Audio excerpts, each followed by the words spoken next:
Red Bull pas formidable ce matin. Bon, on va parler de tout ça les gars. Au programme, nous allons parler tennis pour la première fois de l'année. On n'en a pas encore parlé quand même, avec évidemment ce parcours d'Arthur Fils qui est en train de nous faire un petit miracle du côté de Miami. Faut qu'on en parle. En plus, Concurax plus le Jeannot aime le tennis, joue au tennis, donc comme ça, on aura des experts avec nous. On va parler foot, on va parler France-Brésil du match de hier soir. Le sujet polémique de la semaine avec une nouvelle partie, ce sera le sujet polémique. La dernière fois, le sujet polémique, c'était évidemment le retrait de la victoire du Sénégal à la CAF au profit du Maroc. Là, cette fois-ci, on parlera évidemment du match reporté entre Lens et le Paris Saint-Germain. Est-ce que ça biaise cette fin de saison pour le champion de Ligue 1 ? On parlera également Grand Prix de Formule 1, Grand Prix du Japon. Et on finira par le cyclisme avec le Grand Prix E3 qui a lieu en ce moment même. Gent van de Gent. Bon, ma prononciation est catastrophique. Et évidemment, on parlera de Milan-San Remo. Est-ce que Pogacar est déjà le plus grand derrière Eddy Merckx ? Il faudra avoir vos avis impopulaires. Salut mon petit Matsko. On va voir ce que ça donne, quoi. Et va gagner. Eh bien, on espère, Nico, on espère. J'espère que vous avez préparé vos avis les plus impopulaires. Nous, on est parti directement rejoindre Concurax et Jeannot qui nous attendent. Merci mon petit Mandigno, merci pour les subs, les gars. N'hésitez pas, je vous ai épinglé le lien du Discord si vous voulez rejoindre Mauvaise Foi. Pour le moment, on n'est pas très nombreux, on est 45. On ne vous oubliera pas si l'émission prend de l'ampleur.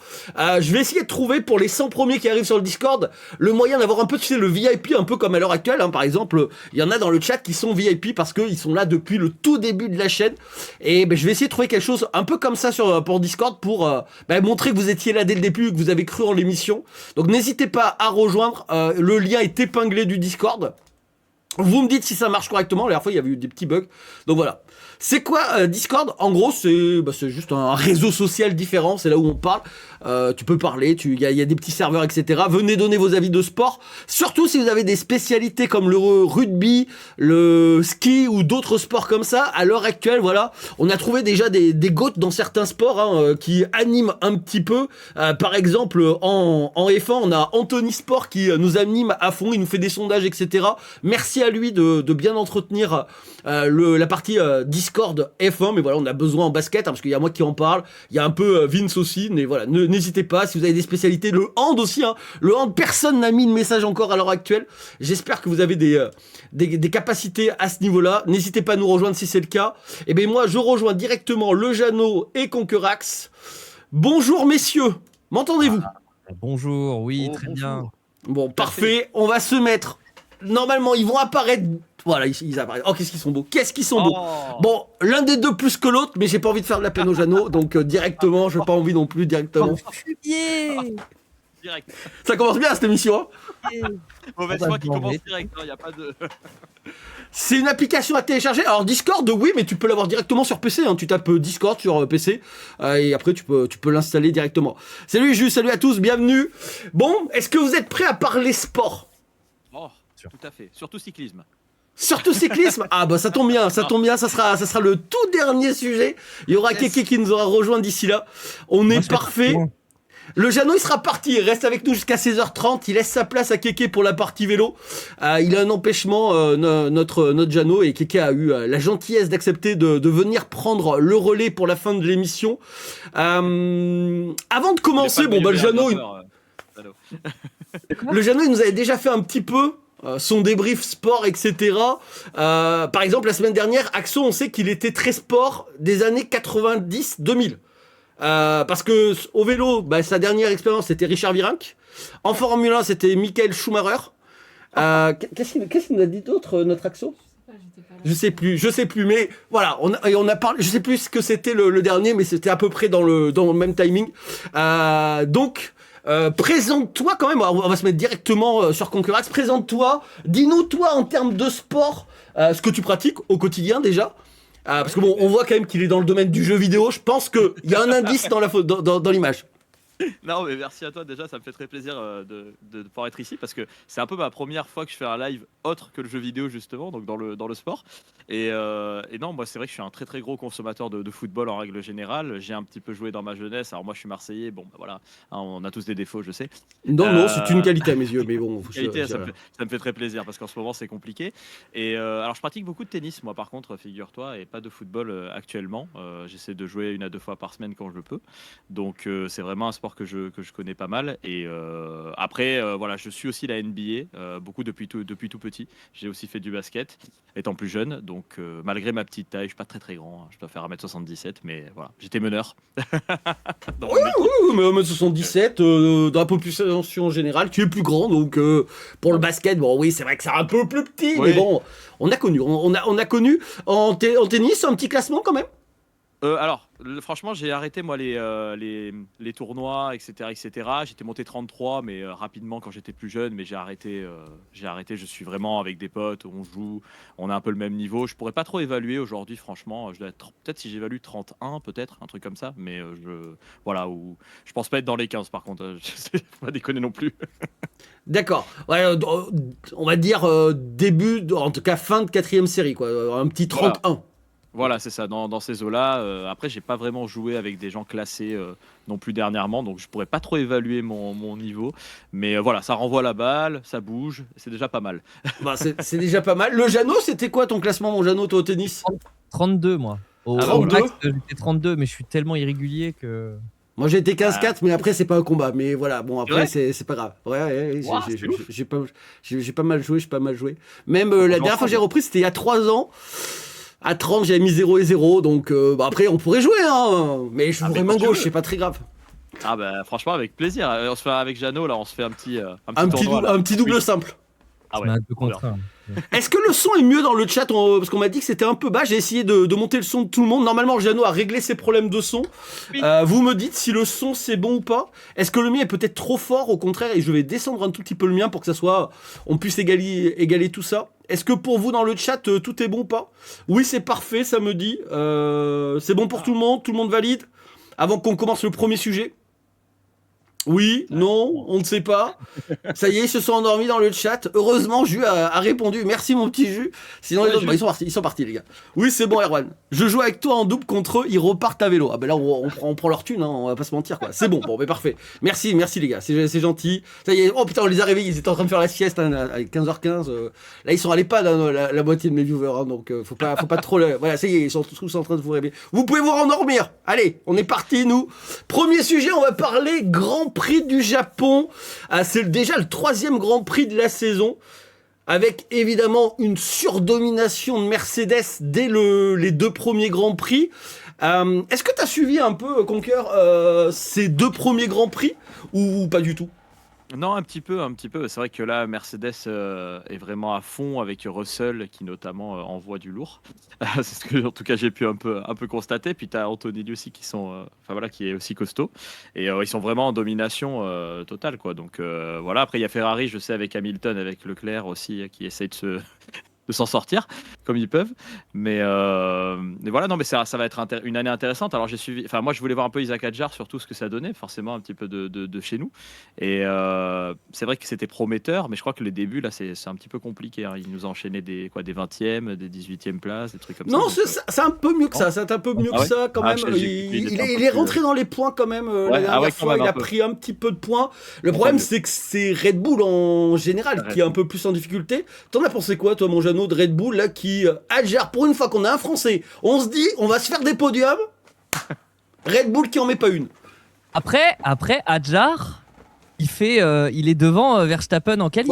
Ouais, ça c'est vrai, ça c'est chaud. Franchement, on peut se plaindre de ça déjà, en vrai. Ouais, mais Verstappen, je crois qu'il a pas commencé sa saison encore, hein, à part finir dans les bacs. Pour le moment, c'est qu'il est un peu dans le dur. Mais est-ce que ça t'a surpris ça que Red Bull soit autant à la traîne, même si c'est une nouvelle réglementation? Oui. Mais de manière générale, de toute façon, ça me surprend qu'il y ait Mercedes qui soit aussi fort dans tous les domaines et que le reste traîne, tu vois. Ça me perturbe beaucoup, tu vois. Je me dis, mais comment on peut en arriver là? Comment les réglementations sont faites pour qu'on en arrive à ce qu'il y ait un écart de niveau et de puissance aussi élevé en Ah début ouais. de saison. Moi, je trouve que ça gâche un peu la fête, quoi. C'est-à-dire que vraiment, genre là, il y a pas de suspense, quoi. C'est-à-dire que le dernier Grand Prix, tu as Ferrari qui essaye au départ de faire ce qu'ils peuvent face aux Mercedes, et après, elles se battent entre elles. Alors, c'est très joli, hein. La confrontation qu'on a eue entre les deux Ferrari, c'était absolument merveilleux, hein. Mais du coup, ils se battent déjà pour la troisième place, quoi.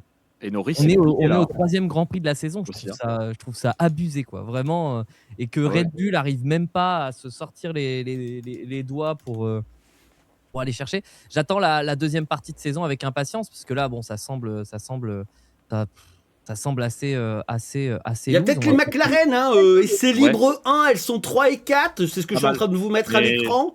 Et essai libre 2, il y a Piastri qui qui passe devant hein, les Mercedes, hein, qui Ah, fait c'est le meilleur bon, tour. Donc on ne sait pas. Est-ce que ça y est, les deux premiers Grands Prix étaient peut-être pas à l'avantage de McLaren? Est-ce qu'elles vont être capables de résister? Dans le chat, Ouais, ils n'hésitez pas à nous dire ce que vous en pensez, vous.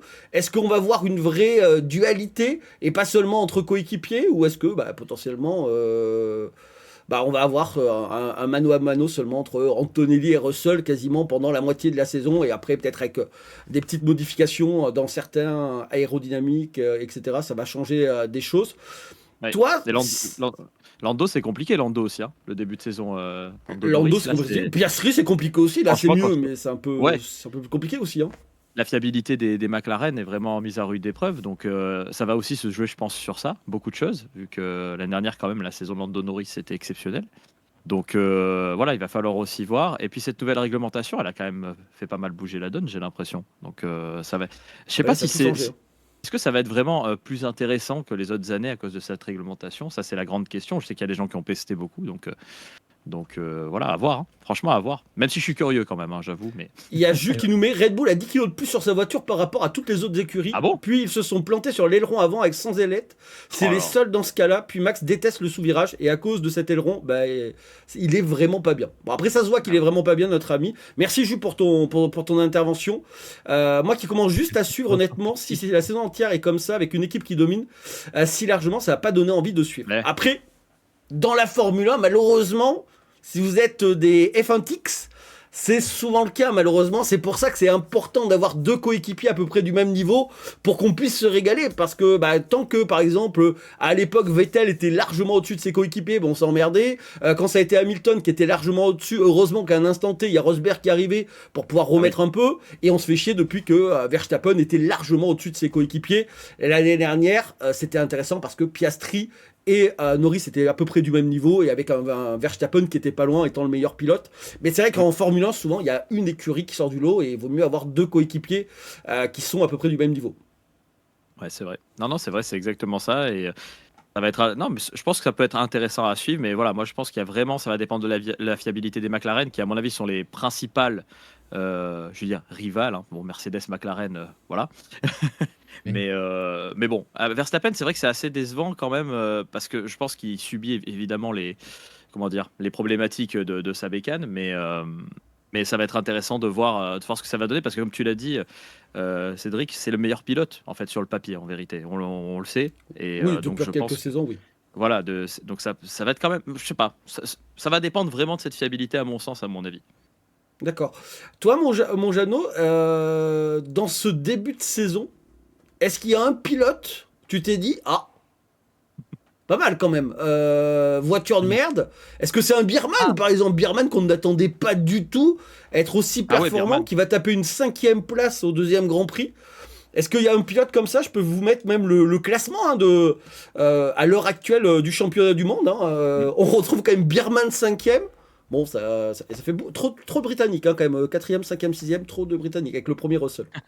C'est vrai. Après, on a nos Français. Ouais, Faut Gasly, dire que les Français se sortent les doigts. Mais non, mais Beerman, c'est intéressant. C'est intéressant de voir à quel point des nouveaux peuvent s'adapter aussi rapidement à la F1, et à quel point les voitures sont importantes aussi dans cette catégorie de voitures. Moi, j'ai toujours trouvé ça un peu dommage d'à quel point la voiture était importante. Mais bon, ça fait aussi partie du truc, quoi. C'est le Sûr. fait de fabriquer une voiture, ça fait partie du championnat, quoi. Ouais, parce que l'écurie, c'est pas seulement le pilote. Oui, c'est ça. C'est et aussi ça, c'est monter tous une les voiture de la ingénieurs qui chaîne. travaillent derrière de montrer leur expertise et de derrière réussir à le mettre dans la voiture de monsieur et madame tout le monde. Il y a plein de Totalement. choses qui sont arrivées dans les batteries, etc., dans les voitures modernes, qui sont liées un peu à la Formule 1. Donc c'est pas seulement, c'est-à-dire que évidemment le classement de pilote est important, mais le classement écurie est encore plus important pour beaucoup de personnes. C'est un peu Ouais. de montrer leur expertise. Il y en a qui me demandent si Ferrari en F1 ça vaut plus rien. Mais si, Ferrari au contraire, Ah si, bah, ils font un Leclerc, bon retour Hamilton, cette année, ils regarde. sont 3 et 4. Pas mal. C'est pas mal du tout.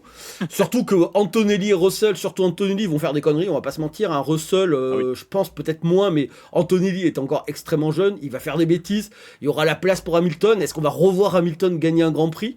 Est-ce que c'est un de tes pilotes préférés, Conker, Hamilton, Leclerc? Ah, Ou pas du tout, c'est au légendaire. contraire, tu peux pas les blairer. Non mais ça peut Non, non, arriver, non. hein. C'est vrai ça peut arriver, mais c'est vrai que quand on aime la F1, je pense que Lewis Hamilton, c'est quand même un pilote légendaire. Je me demande même si c'est pas le plus beau palmarès aujourd'hui de l'histoire de la F1 avec Schumacher, je crois, en termes Ah de oui, championnat du monde, on doit etc. en termes de victoire, c'est lui en tout cas qui est numéro 1. Ouais, donc je pense quand même que quand on aime ce sport, à mon avis, on doit quand même se dire que c'est un très très très bon pilote, même si on n'aime pas le personnage derrière. Et puis c'est quand même beau, moi je trouve, de voir Hamilton avec Ferrari quand même. Ferrari, c'est une écurie pour moi qui est légendaire. Quand je jouais à l'époque au jeu de F1 par exemple, c'est vrai que je prenais toujours Schumi et ça me régalait, ça me rappelle des souvenirs. En fait, je sais pas, il y a un truc un peu iconique d'avoir cette F1 rouge comme ça et d'avoir Hamilton qui est affilié à cela parce que pendant des années, bah, il était chez McLaren ou chez Mercedes, il était Chez pendant Mercedes, des ouais. années Mercedes, ouais, pardon. Et donc c'est vrai que voilà. Et puis Leclerc, mine de rien, il est assez jeune encore, me semble-t-il. Quoi, il a quel âge Leclerc? Ah, C'est quand même un ça commence à pilote. vieillir, il doit avoir Ah 28, ouais? 29, je dirais, Leclerc. Ouais, 28. Le... Bon, quand tu vois Alonso qui est resté pendant jusqu'à jusqu'à combien? 40 balais, 42 Il a ans, quel âge? 45 ans. 45 ans? Il a 28 ans exactement, Leclerc. Putain, je suis Bon, bon ça dans les va. âges quand même, hein. Oh, Ah, ça va. Après, est-ce que tout le monde aura la longévité Eh ouais, d'un Alonso? C'est pas sûr non plus, parce que bon, faut être capable de les enchaîner Ah, les saisons et tout. c'est vrai. Après, Mais Leclerc, c'est un pilote, j'ai l'impression qu'il est énormément aimé. Dans le chat, n'hésitez ouais. pas à nous dire votre pilote préféré comme ça. Est-ce qu'il y a un pilote comme ça qui sort du lot? Toi, si t'en avais un, mon Jeannot, ça serait qui ton pilote préféré, là dans les vents? Euh, Ah, moi j'aime bien Hamilton quand même. Ouais, Ah, je sais pas, j'ai du respect pour Hamilton parce que c'est un mec qui est pas, qui a jamais été non plus grande gueule, qui a jamais été. Bon, il a été compétiteur, tu vois, mais il a jamais été prétentieux. Il a jamais été, je trouve. Voilà, Prétentieux un peu. Un peu. à ouais, mais l'époque Verstappen à où côté. il était, où il était vraiment genre, où il était vraiment au-dessus, tu vois. Il était prétentieux parce que il y a la jeunesse et parce qu'il y a il y a la compétitivité un peu maladive qui est un peu nécessaire dans ce genre de sport, tu vois. Mais je trouve pas. Bon après voilà, hein, attention, hein, ça Il y a reste quelqu'un un qui m'a pilote. dit j'aime bien Bottas parce qu'il te ressemble. Bottas. Il ressemble à qui? Moi, je ressemble à Bottas. Ah ouais, ouais. Il y a un Ah, petit air de ressemblance, je crois que c'est la Calvas qui fait dire ça. Mais bon, après, bon, je le prends pas du tout mal. Et toi, Conca, est-ce que tu as un pilote préféré à l'heure actuelle ou t'es resté plus à l'ancienne avec, bah, par exemple, Schumacher, comme on disait tout à l'heure, ou Vettel? Moi, je pense que Vettel, j'ai vraiment surkiffé. Ouais, Et, Vettel, c'était ouf. C'était ouf, Vettel. Schumi, c'était quelque chose de fou aussi. Bah, on peut même mettre Hamilton, hein, là, comme Jeannot. C'est vrai que ça reste des pilotes qui forcent énormément le respect. Je suis désolé, mais quand tu as fait ce qu'ils ont fait, les mecs, c'est parmi les plus grands champions de tout sport confondu, même, à un moment donné. Donc Ah oui, voilà. Ah, alors, Verstappen, c'est un énorme champion. Le problème, c'est qu'il a un comportement de con. Pardon, voilà, on est dans mauvaise foi, mais il a en général un comportement un peu de con. Et ça le dessert énormément, en fait. Malgré c'est sa mieux carrière quand même qui est. ces 2 dernières saisons. Moi je Ouais, trouve, après d'un œil extérieur, ouais, je trouve que c'est ça mieux. va. C'est vrai qu'au début de sa carrière, ça voulait faire la bagarre un peu. On se souvient Voilà, d'une scène avec Ocon, etc. C'était un exactement. petit peu chaud, mais il s'est un peu amélioré par rapport à ça. Toi, tu as Ouais. gardé ce côté vraiment Verstappen, très très bon pilote, peut-être même le meilleur, comme tu as dit tout à l'heure, mais Ouais. vraiment, tu as du mal à le supporter parce que, ouais, il est juste insupportable à tes yeux, quoi. Ouais, en fait, c'est dommage parce il y a eu des choses qui se sont passées malheureusement dans l'histoire pour lui qui ont un peu desservi pour moi son image. Et c'est vrai qu'on parlait d'Hamilton justement, ou même si Hamilton, bah, bien sûr, il y a eu quand même des petites choses. Parce que quand tu fais ce sport, à un moment donné, tu es obligé d'être un peu. Voilà, il y a de l'ego, il y a de la fierté. C'est un sport, tu veux être premier malgré que tu as envie d'être en écurie, quand même champion, c'est vrai. Mais il y a toujours cette. Tu sais. t'as envie d'être meilleur que ton pote quand même qui est avec toi, parce que voilà, tu veux montrer que, donc tu veux pas être remplacé aussi après. Et ça l'a un petit peu desservi à mon sens parce que c'est un pilote extraordinaire et vraiment techniquement, je pense que c'est peut-être le meilleur avec Hamilton bien évidemment. Et c'est un petit peu dommage à ce niveau, voilà. Mais franchement, on a vécu quand même des super moments, des très très grandes courses, des dépassements exceptionnels. On peut pas le nier non plus, quoi. Ah bah après, oui, c'est sûr. Est-ce que Ah si bah oui. tu avais un avis impopulaire là sur ce Grand Prix, est-ce que tu vois, je sais pas, tel ou tel pilote qui va faire un top 3, un top 5, un top 10? En Scott. Est-ce que tu vois quelque chose? Est-ce que Moi, tu vois un avis personnellement, impopulaire? Ouais. Est-ce que tu vois un avis je, impopulaire comme ça?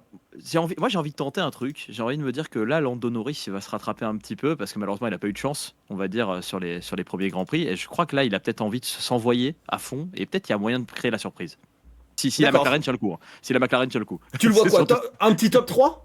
Ouais, un petit top 3. Voilà. Je sais pas pourquoi. Même s'il part en sixième. Enfin, là, quoi, il est sixième, mais il part en combienième position, là Alors de pour le la moment, grille c'est pas. Il reste encore les essais libres Il reste 3 les essais et il libres. y Ok. aura demain matin en tout cas, ouais, les qualifs. Ouais. Non, je le vois quand même avoir un sursaut d'orgueil. Après, ça va dépendre aussi de la pluie. On est quand même sur un circuit japonais où il y a pas mal de pluies qui peuvent arriver à cette période de l'année. Donc, je pense que ça va être assez intéressant à suivre. Mais quand même, le mec, c'est champion du monde, quoi. Donc, tu as envie de. Voilà. Je pense que tu as envie Ah ben c'est sûr, de c'est sûr, t'envoyer. c'est sûr. Ok, Un bon, minimum. on s'est noté. Toi, mon Jeannot, est-ce que C'est tu as noté. un avis impopulaire? Merci Alto pour le sub. Oh, franchement, je pense que ça va faire Russell, Ouais, arrête. Antonelli et voilà, ça Oh va non. pas. Non, en vrai, allez. Allez, Unpopular opinion, vas-y. une Ferrari sur la deuxième place. Genre, peu Ah, importe Leclerc ou Hamilton, mais je verrai plus Leclerc quand même. ouais. Leclerc, deuxième place, voilà. Mais je pense que les Mercedes, elles sont intouchables. Là, sur le Hmm. début de saison, ça va être trop dur. Ouais, c'est chaud. Elles sont trop puissantes, elles sont trop rapides. Quand tu vois les images, il y a des fois où ils arrivent à les doubler, ils sont au début de la ligne droite, ils passent déjà sur le. Ouais, c'est mort, c'est foutu. Foutu. Ok, donc une En plus, Ferrari qui finit. Le Japon, il y a quand même il y a quand même des grosses lignes droites au Japon, il me semble, hein. Il y a des gros passages de Alors, vitesse. est-ce que j'ai Ouais, Ah, c'est le j'ai peut-être circuit. pas j'ai peut-être pas le Parce circuit. que c'est ça, il me semble qu'il y Suzuka, a. c'est la météo qui peut être un peu compliquée dans cette période-là. Actuellement, au Japon, il n'y a pas une météo exceptionnelle, de Non. ce que je sais, en tout cas dans ces périodes-là en général. Et c'est surtout ça, parce qu'on sait que ça joue beaucoup aussi. Hein. Moi, c'est pour ça, mon avis impopulaire, c'est que Hülkenberg finit dans le top 10, voire peut-être même top Oh, 8. Hülkenberg ah oui. qui se ressaisit ce week-end avec une voiture, on va pas se mentir, qui est un peu en difficulté. Non, je le vois bien, je le vois bien. Un petit top 10 pour Hülkenberg, c'est ma petite piècette. J'avais dit Birman Ah, top 5 la dernière fois. On va peut-être mettre une petite pièce sur Hülkenberg. Voilà le programme de ce ok. Grand Prix du Japon avec essais libres 1 et 2 qui sont déjà passés ce matin. Essais libres 3 qui vont avoir lieu cette nuit. Demain matin, les qualifications. Et dimanche matin, la course dès 7h. Là, les 3 premiers Grands Prix, il faut se lever tôt. On va pas se mentir. Ouais, Faut se lever tôt sur les 3 premiers. Après, ça va aller un petit peu mieux. En plus, il y a une petite trêve. Je sais pas si vous avez fait attention. Avec ouais. évidemment ce qui se passe au niveau du golf. Ça a tout décalé. Par exemple, Bahreïn s'est décalé. Donc là, pendant quasiment un mois, on va pas avoir de Grand Prix. Alors que là, on aurait enchaîné deux Grands Prix de suite. Je crois qu'il y avait Ouais. les Ah, pas Émirats et décalé, ça a été Bahreïn, je annulé. crois. Donc voilà. De quoi? Ça a été annulé, pas décalé, hein. Alors, je sais pas si ça a été annulé ou Ah, décalé. si, les deux Grands Prix ils ont été annulés, hein.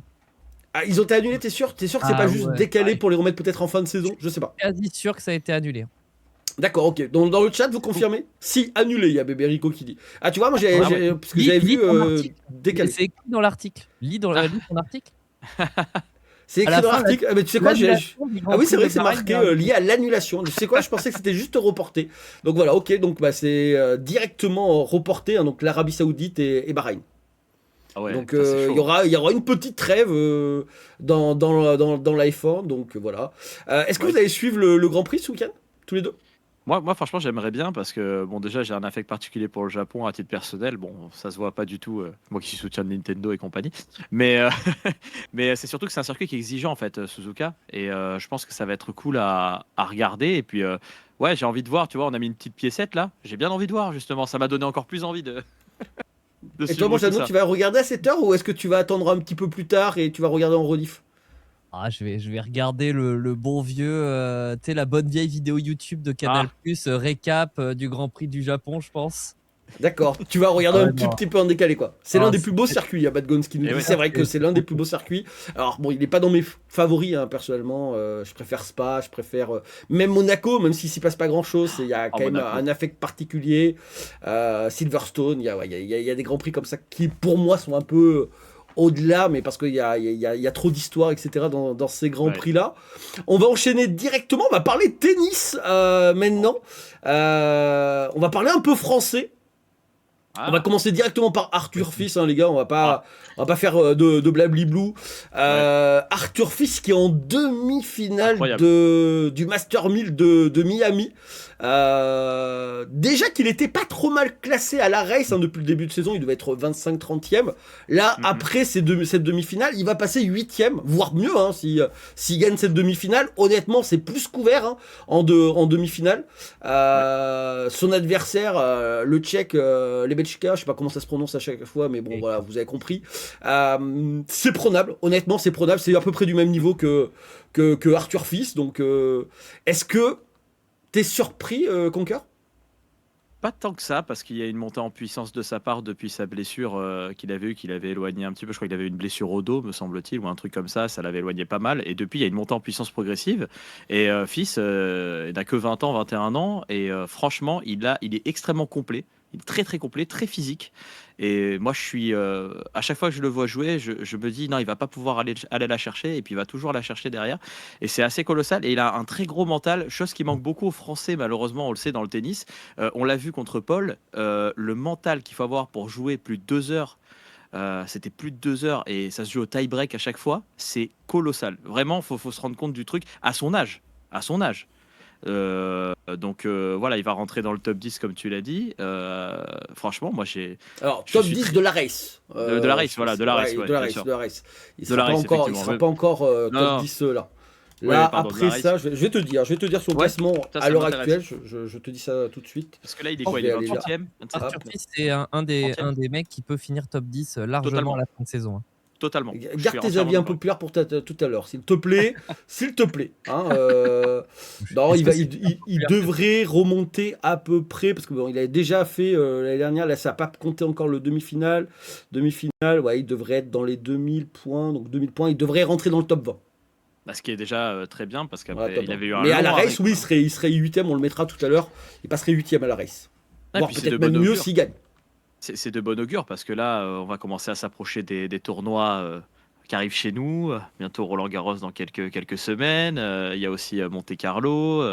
Je pense que ça va être très très intéressant à suivre parce qu'il revient en forme finalement pour être devant le public français. Et non, moi je le trouve très complet, peu importe la surface en plus. Donc c'est ça que j'aime beaucoup chez lui. Ouais, c'est ce que j'allais vous poser, mon Jeannot. Est-ce que Arthur Fils, le problème de nos Français, c'est que Arthur Fils, c'est pas un homme de dur surtout.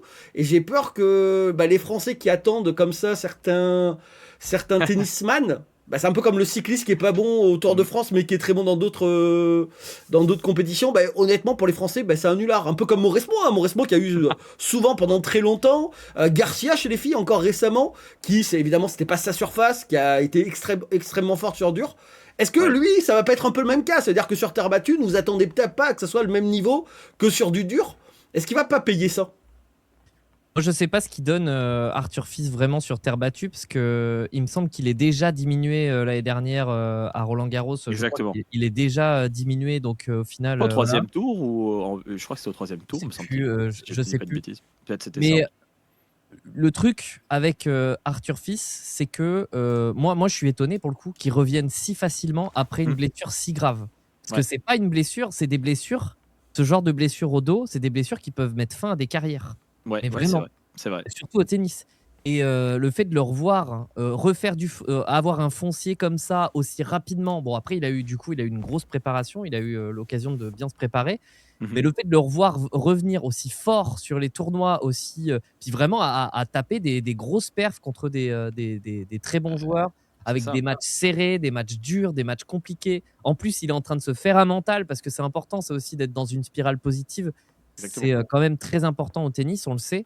Donc, si il a le physique le jeu, c'est un excellent joueur. C'est un joueur vraiment, Franchement, il est complet de fou. c'est un des meilleurs joueurs Vraiment. français à l'heure actuelle, si ce n'est le meilleur. Et je pense que c'est même potentiellement un des meilleurs tennisman français de ces dernières années.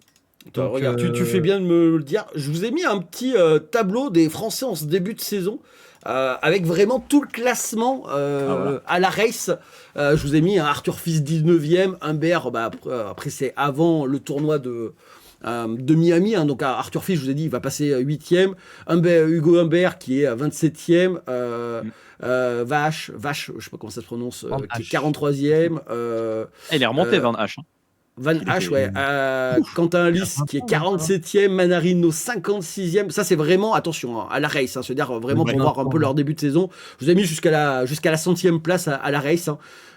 Voilà. Et je vous ai mis aussi le classement d'Arthur Fils qui passera bien 8e. Potentiellement, Arthur Fils, s'il gagne le tournoi, il pourrait passer 5e.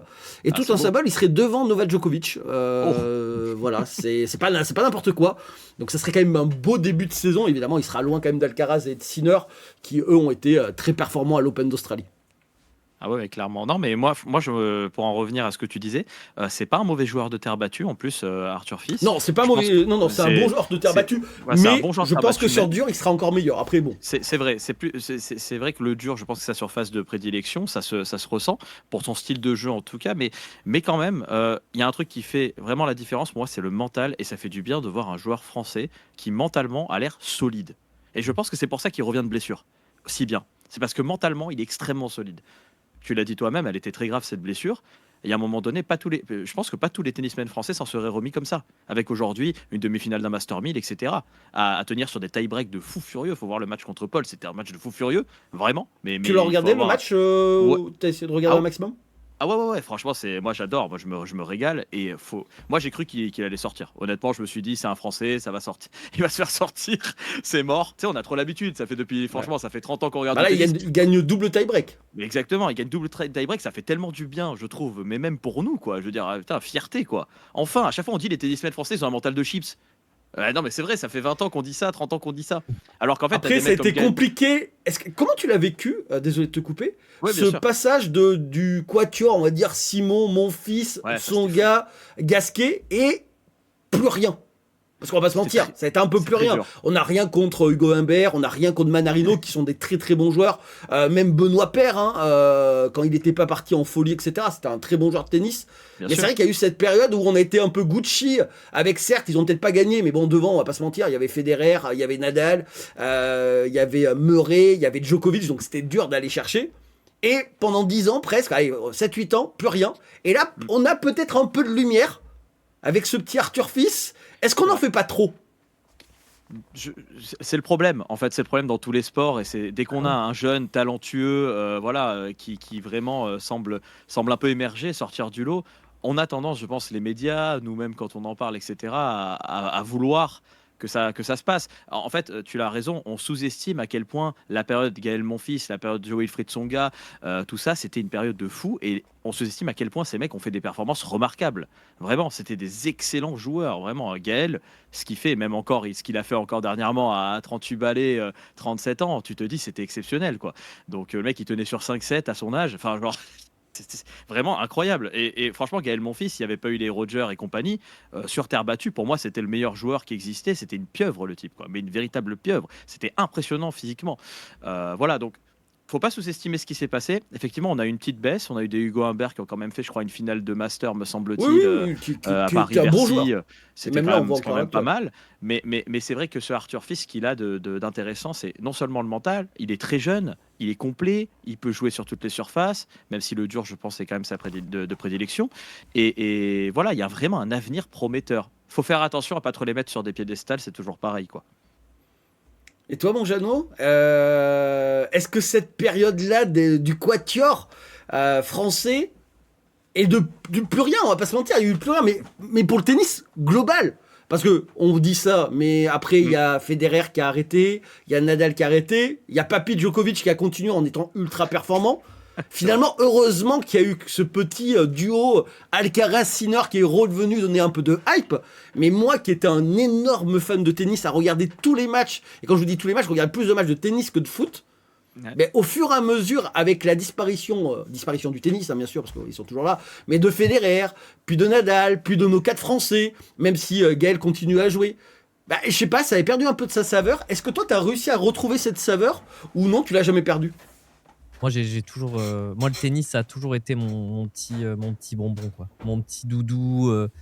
En vrai, de toute façon, on n'a jamais eu des. Bon, on a eu effectivement les quatre fantastiques là, mais les Français, on n'a jamais eu. On a eu des moments pour se raccrocher sur certains tournois où on avait des petits parcours sympas, des petits. Mais bon, si tu regardes le tennis juste pour regarder les joueurs français, euh, bah, t'as pas grand chose à se mettre sous la dent. Et même quand il y avait les 4 fantastiques, t'avais certains tournois où vraiment ils surperformaient. Je pense à Tsonga, Toronto. C'est Toronto qui Ouais, bat les surtout de son 3. gars. Hein. Ouais. Son gars Tsonga, qui était un peu le seul à être capable de battre les 4 à la suite presque. Et Et qu'il puis a une fait. finale une finale de Grand Chelem quand même, je crois, non? Une finale, me Oui, semble-t-il. finale en Ah oui, Australie, tout à fait, contre en Nadal. Australie, contre Djokovic. Voilà. Contre Djokovic, C'était- il bat Nadal en Il bat demi-finale Nadal. et et il perd contre Djokovic en finale. Mais il est Costaud. extrêmement jeune, hein, notre ami Tsonga, quand ça arrive. Non, mais c'est pour ça, moi, le tennis, j'ai toujours trouvé des joueurs à qui me raccrocher. J'adore les joueurs spectacles. Moi, je suis très joueur spectacle. Alors, t'avais mon fils, et puis t'en as toujours eu, tu vois. À l'époque, j'étais très fan de. Oh, bien Kwarten, vu ta coiffure, Bublik. Kwarten, je dirais. Je vais perdre son nom. Merde, tant pis. L'américain qui servait très fort. Andy Roddick. Roddick, voilà. Ouais. J'étais très fan de Roddick. J'adore, moi, les joueurs un peu. C'était le spectacle, ça, Andy Roddick spécialité. Un Non, service, un coup droit, c'était fini. On n'a Non, pas la mais même ils notion du spectacle, hein, quand même. Hein. c'est pas ce que je veux dire. Ils ont une spécialité, tu vois. Ils ont un truc vraiment qui les rend très atypiques. Tu Alors, vois. j'ai Et- quelqu'un à te présenter au Champ de Juillet de Limoges. Monique, elle a une spécialité, tu vas adorer aussi. Mais Mon alors, fils elle en a est- qu'une seule, hein, mon mais fils- ne t'inquiète pas, tu vas adorer. Oui, on glisse un Ah, peu. mon fils, c'est un joueur spectacle, pour le coup. Oui, mon fils est un genre spectacle. Andy Roddick, Ouais. je suis moins fan quand même. Non, mais c'est pas. Ce que je veux dire, c'est par la spécialité, le truc un peu curieux, tu vois, un Ouais. peu où tu te dis putain, mais il en loupe jamais un, quoi. C'est fou. Il fait du 200 km/h à Ah oui, chaque oui. service. C'est Alors, t'aurais fou. pu dire Isner, J'aimais bien- hein, comme j'aimais dit bien le Yonko. côté- J'aimais bien le côté un peu teigneux de Roddick, un peu toqué de partout et tout. Je sais pas, il me faisait rire. Puis c'était pas un méchant mec, Roddick, en plus. Non, tout à fait, tout à fait. Il y a Ouais, Kyrgios hein, qui c'était- disait un c'était peu bien spectacle. Kyrgios, c'est Ouais, vrai que pas mal. Pour le spectacle, Kyrgios, Ah oui. on était pas mal. Ça trash Ouais. talk, ça joue, ça peut Oui, faire des coups que personne ne fait. Ben, tiens, tant qu'on parle de Et le joueurs public spectacle, aussi. qu'est-ce que vous Enfin. pensez de Corentin Moutet pour nous Français? Vous aimez bien? Vous aimez pas? C'est quoi votre avis sur Corentin Moutet? Parce que en joueur spectacle Ouais. français à l'heure actuelle, grand divertissement, Ouais. là c'est du 4K les gars. hein. Là on est au summum du divertissement quand même, Corentin Moutet. Alors, en fait, Moutet, ce qui est dommage, c'est que, bon, je vais en revenir au comportement et au caractère, mais Moutet, moi, j'adore son style de jeu parce que c'est imprévisible au possible. Quand il prend un set à Sinner, tu te dis, mais le mec, Sinner, il est complètement. C'était à Roland, je crois qu'il lui prend un set, me semble-t-il, non, l'année dernière, ou je sais plus. En tout cas, dans un tournoi, il lui prend un set du Grand Chelem. Et le mec, je pense qu'il était complètement décontenancé parce qu'un type qui te sert à la cuillère sur plusieurs coups et puis d'un coup qui varie extrêmement le jeu, c'est vrai qu'en fait, lui, c'est aussi le tennis spectacle parce que ça fait du bien, ça change du truc très stéréotypé qu'on voit. Moi, je trouve que par exemple, Sinner, c'est un excellent joueur, mais c'est le tennis pour moi très stéréotypé d'aujourd'hui, très physique, c'est très longiligne, tu vois. Alors, il y a des variations. Carlos Alcaraz est beaucoup plus spectacle pour moi que Sinner, avec des vrais amortis, tu sais, extrêmement bien léchés, extrêmement bien touchés. Je dis pas, hein, voilà, mais moi j'ai une petite préférence pour Alcaraz personnellement. Sinner, Mais- c'est pas le spectacle, certes. Non, Sinner, voilà. Sinner, c'est le métronome un peu. C'est l'efficacité, c'est la froideur. l'efficacité, Tu vois, c'est ça. c'est voilà, ça tabasse. Franchement, Moutet, s'il était un peu moins, comment dire, un peu moins colérique. Alors, il s'est un peu calmé là, j'ai trouvé ces derniers temps, mais il y a un moment donné où c'était insupportable. Il allait voir l'arbitre, il insultait, jetait des raquettes de partout, limite dans la tronche des spectateurs. Ça lui desservait énormément, ça, au niveau mental. C'était Moi un vrai j'aime bien problème. personnellement, j'aime bien. Bah moi, oui. moi, personnellement, Mais- moi tu vois, le Jeannot il a dit un petit bonbon comme ça, mais moi Corentin Moutet, je suis Ouais. capable de regarder un match entier de Corentin Moutet. J'ai plus en plus de matchs de regarder un 5-7. Mais un Corentin Moutet, tu te mets ça en fond, tu joues à FIFA à côté, tu te régales. Non, c'est vrai. Il s'agace à ta place, hein, quasiment. Ouais, mais autant voir Bublik, quoi. Ah, il y a Bublik aussi, c'est vrai que Bublik c'est Ah, pas c'est mal. vrai. Mais Corentin Moutet, je sais pas, j'ai quand même une affection pour lui. J'aime Ouais. bien son style de jeu. Franchement, il me fait penser un peu à Santoro, mais avec le côté un peu plus colérique quand même que Santoro, qui était quand même extrêmement calme sur un terrain. Mais c'est vrai que c'est un peu le seul qu'on voit faire des coups comme ça. Et tu te Ouais. dis, bah voilà. Manarino Ouais, c'est aussi, agréable. qui est agréable à regarder, parce que il a un jeu complètement atypique. Si on prend dans nos Français, Manarino, qui est quand quand même, là, à la race, il est 56e, Moutet qui est 100e, et ils ont pourtant des jeux extrêmement atypiques, donc non, c'est vrai, moi j'aime bien. Est-ce qu'il y a un jeune joueur comme ça que vous voulez nous faire découvrir, ou non, pas forcément, un jeune français, ou pas forcément français, qui pour vous, cette année, il va exploser? C'est le Moïse Kouamé. Ouais, mais 17 piges, il est invité, il est wildcard au Masters 1000 de Madrid, il est bon dans tous les tournois. Ouais, lui, il y a moyen. Hein. Mais après, faut pas, c'est comme d'habitude avec les jeunes joueurs français, on les met vachement en avant, machin, un truc, qui sont invités, on dit, oh là, c'est les futurs phénomènes, et à voir. Bon, après, il a 17 ans, ça a l'air très prometteur. Et Mpetshi, vous en pensez quoi? Mais moi, je suis un peu déçu. Parce que Mpetshi et Péricard, moi, franchement, quand il fait Wimbledon, là, et qu'il fait, je crois, un quart de finale, non, 8e ou quart de finale à Wimbledon, à un moment donné, avec son service de malade. On parlait de service, tiens. Son service de malade mental qu'il a, lui. Oh, mais c'est Roddick numéro 2. Non, mais lui, il a un service de fou. Et ça va même plus vite, je crois. Ah, mais franchement, c'est monstrueux. Et j'étais un peu déçu parce qu'il n'a pas suivi. Ça n'a pas suivi, tu vois. Je me suis dit, lui, rien que son arme, qui est le service, et c'est une arme extrêmement importante aujourd'hui dans le tennis, encore plus qu'avant.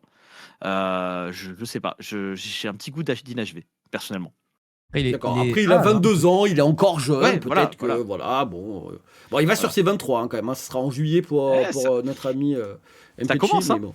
Quand tu vois que Carlos, il a 22 balais, bientôt 23, et tout ce qu'il a déjà accompli, pardon, mais... c'est le problème, c'est-à-dire que quand on parle de jeunes Français pour Arthur Fils, on voit déjà notre ami Alcaraz qui est au top niveau. Si on fait des parallèles dans le football, Mbappé à 17 ans, c'était déjà quasiment au plus haut niveau. Après, ça va gagner une Coupe du Monde, etc. Est-ce que finalement, Arthur Fils, on va revenir au débat de base, est-ce qu'on s'emballe pas trop? Parce que finalement, il a déjà, entre guillemets, 21 ans. Après, ça peut être un Joe Wilfried Tsonga qui est arrivé plus tard à maturité et qui finalement a eu la meilleure carrière presque des 4 fantastiques français. C'est ce qu'on dit en fait. Si tu t'emballes pas sur Arthur Fils pour nous Français, tu t'emballes pas du tout en fait. C'est ça. C'est-à-dire que tu t'emballes plus du tout et le tennis ça devient ennuyant. Mais c'est le problème, c'est ce que je disais. Est-ce qu'on est dans un trou générationnel un peu comme Grosjean au début des années 2000? S'il n'y a pas Grosjean, il y a qui avant qu'arrivent les autres? On n'a personne. Tu vas remonter à très loin. On remonte loin, mais c'est vrai qu'il y a toujours des périodes comme ça où là, t'avais Noah, Lecomte, Forger, et d'un seul coup, Pioline à la limite, mais il n'y avait plus personne. Arnaud Clément, un peu sympa, mais Grosjean qui était 4e mondial.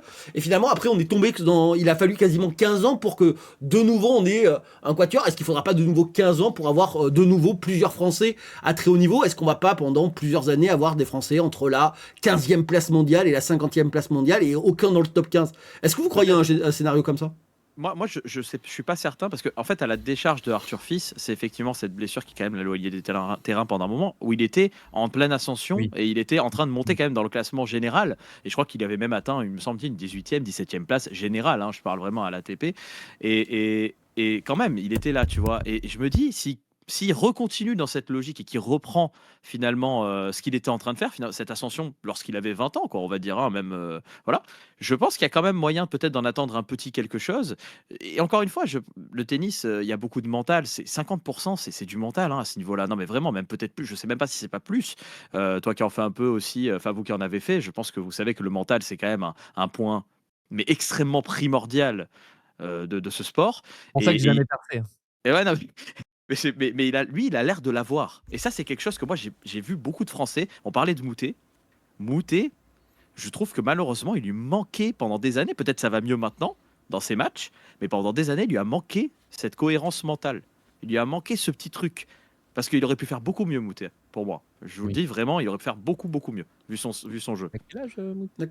Moutet, il doit avoir pareil 28, je dirais un truc comme ça, 27, 28, je dirais. Il a vieilli, mine de rien. Maintenant, ça y est. C'est pas ça y est, mais il y a quelqu'un qui nous demande comment les joueurs gagnent des points dans un classement. Quand vous entendez ATP 250, ATP 500, etc., en gros, le vainqueur, il remporte 500 points. Après, le deuxième, il va gagner un peu moins de points. Et en fonction, si tu es au premier tour, deuxième tour, troisième tour, quart de finale, demi-finale, finale, tu gagnes des points. Par exemple, pour notre ami, c'est ce qu'on a marqué là. Si on voit sur Arthur Fils, par exemple, là, le fait d'être arrivé à cette partie du tournoi, il a marqué 400 points sur un Master 1000. S'il va en finale, je crois que c'est 700 ou 600, je sais plus. Et s'il gagne, il gagnera 1000. D'où le nom Master 1000. Ils sont pas fait chier au tennis. Il y a que le Grand Chelem où c'est 2000 points et ça s'entend pas dans le titre. C'est pas Grand Chelem 2000, mais voilà, le Master 1000, c'est 1000 points pour le vainqueur. voilà, et Facile. celui qui a le plus de points gagne. Là, je vous ai mis le ATP, c'est la race. Donc la race, en gros, c'est du 1er janvier 2026 jusqu'à maintenant qui est en tête, etc. Et sinon, c'est l'ATP, tout simplement ranking, où là, ça va être sur toute une année civile. C'est-à-dire que dès qu'il y a un tournoi, c'est sur les 12 derniers mois. Par exemple, si vous avez fait un quart de finale à Roland-Garros et que vous avez, ça doit être 720 points, je crois, à défendre, si vous êtes nul au prochain Roland-Garros et que vous marquez 0 points, si vous étiez à 2720 points, vous redescendez à 2000 points, donc vous allez perdre beaucoup de place pour le futur tournoi qui sera Wimbledon ou le Queens, etc., qui seront dans la continuité, quoi. Ouais. Au niveau des filles, parce que bon, quand même, on va avoir un peu quand même le droit de parler quand même des filles. Il m'a fallu beaucoup de temps pour trouver la première fille à la race. Alors. C'est Varvara Gracheva, qui n'est que 51e joueuse mondiale à l'heure actuelle. Et si je dois chercher la deuxième, c'est Diane Perry, qui est 83e à la race. Elsa Jacquemot, 105e. Est-ce que ça vous fait peur, ça? Pareil, parce que là, on parle du trou générationnel chez les garçons. On a quand même vu qu'il y avait 1, 2, 3, 4, 5, 6, 7, 8, 9, 10, 11, 12, 13, 14, 15 Français dans les 106 meilleurs joueurs du monde. Et là, chez les filles, il y a que seulement 3 joueuses à la race qui sont compétitives à l'heure actuelle. Évidemment, si on prend le vrai ranking, on est mieux. Parce que évidemment, il y a la meilleure d'entre elles, qui nous a quand même fait Loïs Boisson, qui nous a fait une masterclass à Roland-Garros l'année dernière, qui est 39e à la WTA. Ouais. Live, bien sûr. Donc évidemment. Mais est-ce que ça vous inquiète, ça, chez les filles, que depuis que Garcia est parti, ou Medlanovic, il n'y a plus personne? Parce qu'on parle des garçons, c'est plus dur chez les filles presque. Ouais, non, clairement, il y a un véritable trou générationnel à ce niveau aussi. Je trouve que c'est assez compliqué. Loïs Boisson, c'est bien, mais ça a été, j'ai l'impression, un peu un coup d'éclat, à voir si elle arrivera à reproduire ça au prochain Roland. Mais c'est vrai qu'on a tous vibré, on était tous très heureux de voir ça. C'est l'inattendu total et peut-être la meilleure surprise d'ailleurs de ce Roland-Garros, de ce dernier Roland-Garros, hein, on va pas se mentir. Maintenant, c'est un peu inquiétant. Je vais pas vous mytho. Moi, Garcia, j'ai toujours un problème avec elle, même si c'était une très bonne joueuse. Bien sûr, je crois qu'elle a été 4e, me semble-t-il, au classement. Ça a été son meilleur classement. Vraiment, je parle global. Mais j'ai toujours eu un problème pareil. C'est con, je vais encore en parler, mais je trouve que mentalement, putain, c'était difficile, Garcia, quoi. Elle perdait des matchs et des points, mais je me posais la question de. Enfin, je sais pas, même nous, tu nous files une raquette, des fois, j'avais l'impression. Non, mais c'est débile. Alors, on regarde ça au travers de la télévision comme des clampins. Parce que main gauche, on prend 6-0, 6-0. Mais Non, sincèrement, je pense que oui, bien sûr. Mais je veux dire, c'était dommage parce qu'elle avait un potentiel fabuleux qu'elle n'a pas exploité, à mon sens. Elle aurait pu être numéro 1 mondiale, moi, je pense, Garcia. Je vous le dis clairement. Numéro 1, tu penses? Peut-être pas, mais en tout cas, elle a montré quand même sur certains tournois. On peut pas être trop déçu de sa carrière à Garcia. Medlanovic, moi, je suis très déçu de sa carrière. Parce que je trouve qu'elle avait quand même le potentiel de faire largement mieux. Garcia, quand même, il y a eu toutes ces histoires de coach, etc. Évidemment, de la Coupe Davis féminine. J'ai perdu le nom, vous allez me dire. Carrière un peu gâchée. La Fed Cup. C'est la Fed Cup, je crois. Ouais, c'est ça. Voilà, la Fed Cup, où il y a eu toutes ces histoires et tout. Finalement, une fois après, elle est bien revenue quand même. Et elle a gagné des gros tournois. Et nous a gardé le tournoi le plus prestigieux, entre guillemets, parce qu'elle a gagné le Master, si je dis pas de bêtises, notre ami Garcia. Donc c'est quand même assez exceptionnel. Là, à l'heure actuelle, on aimerait bien avoir une Garcia quand même, parce que là, je vous ai dit quand même, la meilleure à la race, c'est 52e, et sinon, c'est Loïs Boisson. Est-ce que ça t'a surpris, mon Jeannot, l'année dernière, cette performance exceptionnelle? Et surtout, l'engouement qu'il y a eu autour d'elle. Moi, j'ai trouvé ça exceptionnel, et j'ai trouvé ça extrêmement beau. Ça faisait longtemps qu'un tennisman français, et là, en sorte une tenniswoman, réussissait à amener autant de gens autour d'elle. Même dans mon live, il y a plein de gens qui se sont mis à regarder le tennis féminin pendant ce Roland-Garros, parce qu'elle avait réussi à amener quelque chose, une fraîcheur. Est-ce que toi, tu as été un peu un boisson boy, à vraiment être à fond derrière? Ou non, t'as pas forcément, t'as suivi ça juste de loin? De toute façon, oui, déjà, on s'est fait surprendre par le fait qu'une Française soit si forte. On s'est fait surprendre sur par terre ça. battue. On était, oui, sur terre battue ou ailleurs. On s'est fait surprendre par le fait que on avait une Française qui était pas mauvaise, quoi, et qui était vraiment. Là où on s'est fait surprendre, c'est qu'on l'a pas vu venir. Boisson, nous qui ne regardons pas forcément toute l'année tous les moindres petits challengers, les moindres petits 250, les trucs, les machins et tout. Nous, on s'est fait surprendre par le fait qu'on avait une vraie joueuse française qui était physique, qui était vraiment qui présentait un tennis costaud, qui tenait la baraque et qui voilà, qui fait une très grosse perf. Le souci, c'est qu'elle a été blessée toute l'année après. En fait, elle a été blessée après c'était Roland compliqué Garros, elle a été physiquement. blessée. Et en fait, elle a été blessée toute l'année. Elle a fait aucun grand chelem. Elle a fait quasiment aucun tournoi. Elle a essayé d'avoir une wildcard pour Wimbledon qu'elle n'a pas eu. Et Ouais. derrière blessée, on l'a pas revue depuis. Normalement, elle doit revenir. Elle devait revenir en début de saison. Au final, elle a repoussé, elle a repoussé, elle a repoussé. Ça n'a pas été d'être repoussé. Alors, quand est-ce qu'elle va revenir, on ne sait pas. Est-ce qu'elle va avoir, le niveau suffisant, on ne sait pas. Mais dans tous les cas, le tennis féminin français, ça a toujours été, plus ou moins compliqué. Il y a eu des exceptions, mais c'était souvent une exception qui venait par-ci par-là. Et voilà.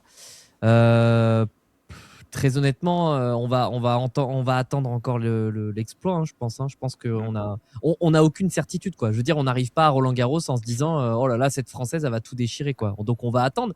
Après, encore une fois, le circuit féminin, il est quand même beaucoup plus ouvert C'est que particulier, voilà. le circuit J'allais dire. masculin. Donc on est ouvert quand même à des surprises. Donc Voilà. est-ce que c'est une Française qui va créer la On n'est surprise? jamais à l'abri avec Bien le sûr, circuit WTA. C'est ça bien sûr, qui peut être intéressant aussi. Après, il y a Zabalenka. Les niveaux Voilà, sont plus Zabalenka, élevés. Kof, Bon, Svitolina, qui sont pas mal, mais surtout Zabalenka. Zabalenka, qui est quand même très très solide, même si elle est deuxième à la race pour le moment, c'est quand même très très solide. On va dire Les que c'est Bekina, un c'est peu elle qui bon. porte le tennis féminin sur ses épaules. Parce Oui. que Coco Gauff, ça dépend des tournois. Svitolina, que j'aime beaucoup, hein, Svitolina, que Ouais. je trouve de plus en plus forte. C'est vrai. Donc c'est pas mal. Après Zabalenka, hein, qu'il faut pas oublier aussi. Donc Ça. c'est pas mal. Personne l'oublie. Ribakina, non mais Ribakina qui doit être même numéro 1, hein, je pense, à la race, si je dis pas de bêtises, voilà, qui est numéro 1 à la race. Hein, elle est quoi? Elle est Cosaque, elle, je crois, je sais plus, je crois qu'elle est Cosaque. Non, elle est ukrainienne. Ribakina?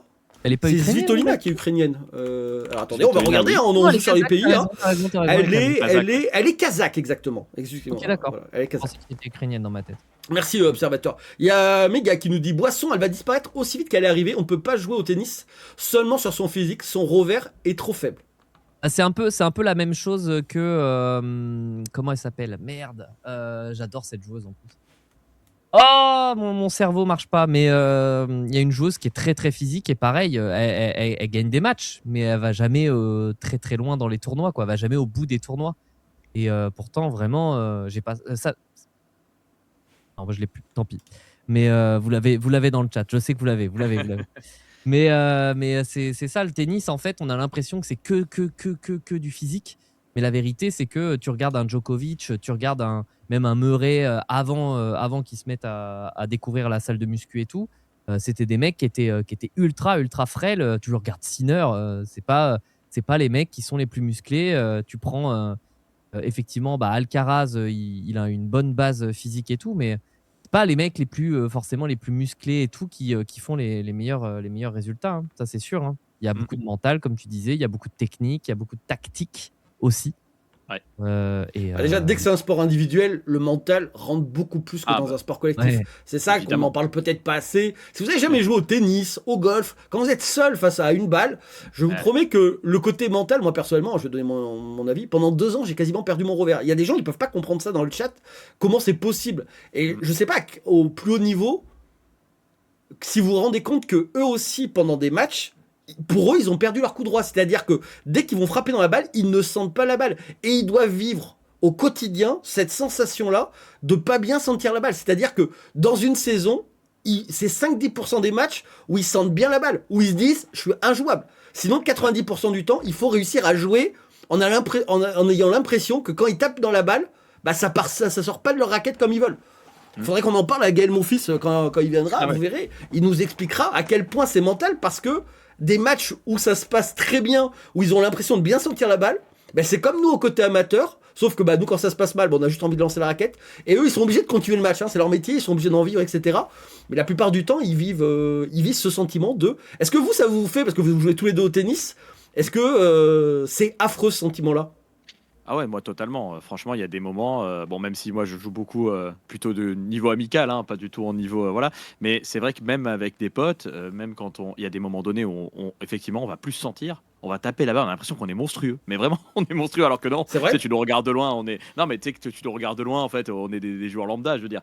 Mais tu sens que rien ne peut t'arriver, tu sais, que tu vas tout récupérer, que tout va passer, tout est bon. Et puis, c'est vrai qu'il y a une partie, quand même, une grosse partie du temps, vu qu'on n'a pas non plus une maîtrise, on n'est pas des professionnels, on n'a pas maîtrise de la raquette comme ces gens-là. Où toi, le mental, il lâche, c'est pas comme les pros. Toi, tu deviens vraiment pardon, Nul. une merde. Ah non, mais non, mais Oui, c'est faut vrai. le dire. Et donc, tu es là, tu dis, il n'y a plus rien qui sort. C'est limite si tu presque plus envie de jouer. C'est horrible, hein, mais eux, ils sont obligés de continuer, comme tu le disais. Et c'est très frustrant. En fait, c'est très frustrant parce que tu t'as beau respirer, regarder à droite, à gauche, etc. Tu es seul avec toi-même. C'est un sport complètement différent du football, etc. Où tu peux te reposer sur tes potes qui peuvent peut-être être bien meilleurs que toi et t'aider à te mettre dans des bonnes conditions. Là, non. Il n'y a que toi et ton coach, à la limite, quand tu as ton coach, quoi. Voilà, c'est tout pour essayer de te relever un peu la Et tête. nous, on n'a pas de coach. Non, nous on a, non, non, nous on a Non, nous, on n'a vraiment pas pas de de coach. coach. Nous, Non. il faut pas qu'on pète des raquettes parce que ça nous coûte 200 boules et ça fait chier.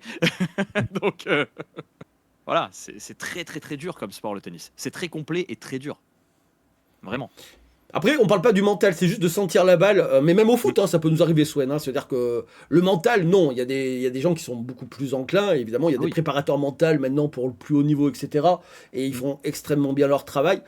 Évidemment, il y aura toujours des gens qui seront plus forts que d'autres mentalement, mais ça peut se travailler. C'est juste la sensation. La sensation, Ouais, la malheureusement, sensation. c'est extrêmement compliqué. C'est-à-dire que quand tu as dans la main une balle dans la main, et là, c'est pas mental, c'est juste, je crois que c'est indescriptible. T'es obligé de Ouais. t'adapter à jouer avec ça et félicitations aux joueurs pros qui arrivent et nous on n'arrive pas forcément à le faire. Vous avez pas mal de questions sur le tennis les gars, on en reparlera dans une prochaine émission.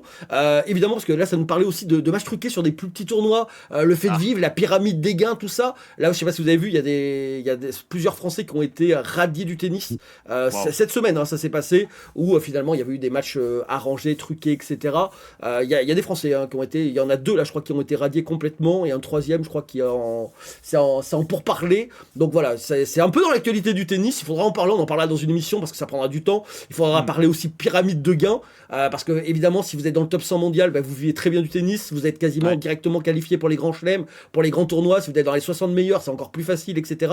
Mais si vous êtes à la 200e, 300e, millième place, là, ça commence à devenir compliqué d'avoir un coach, un préparateur physique, de faire les déplacements.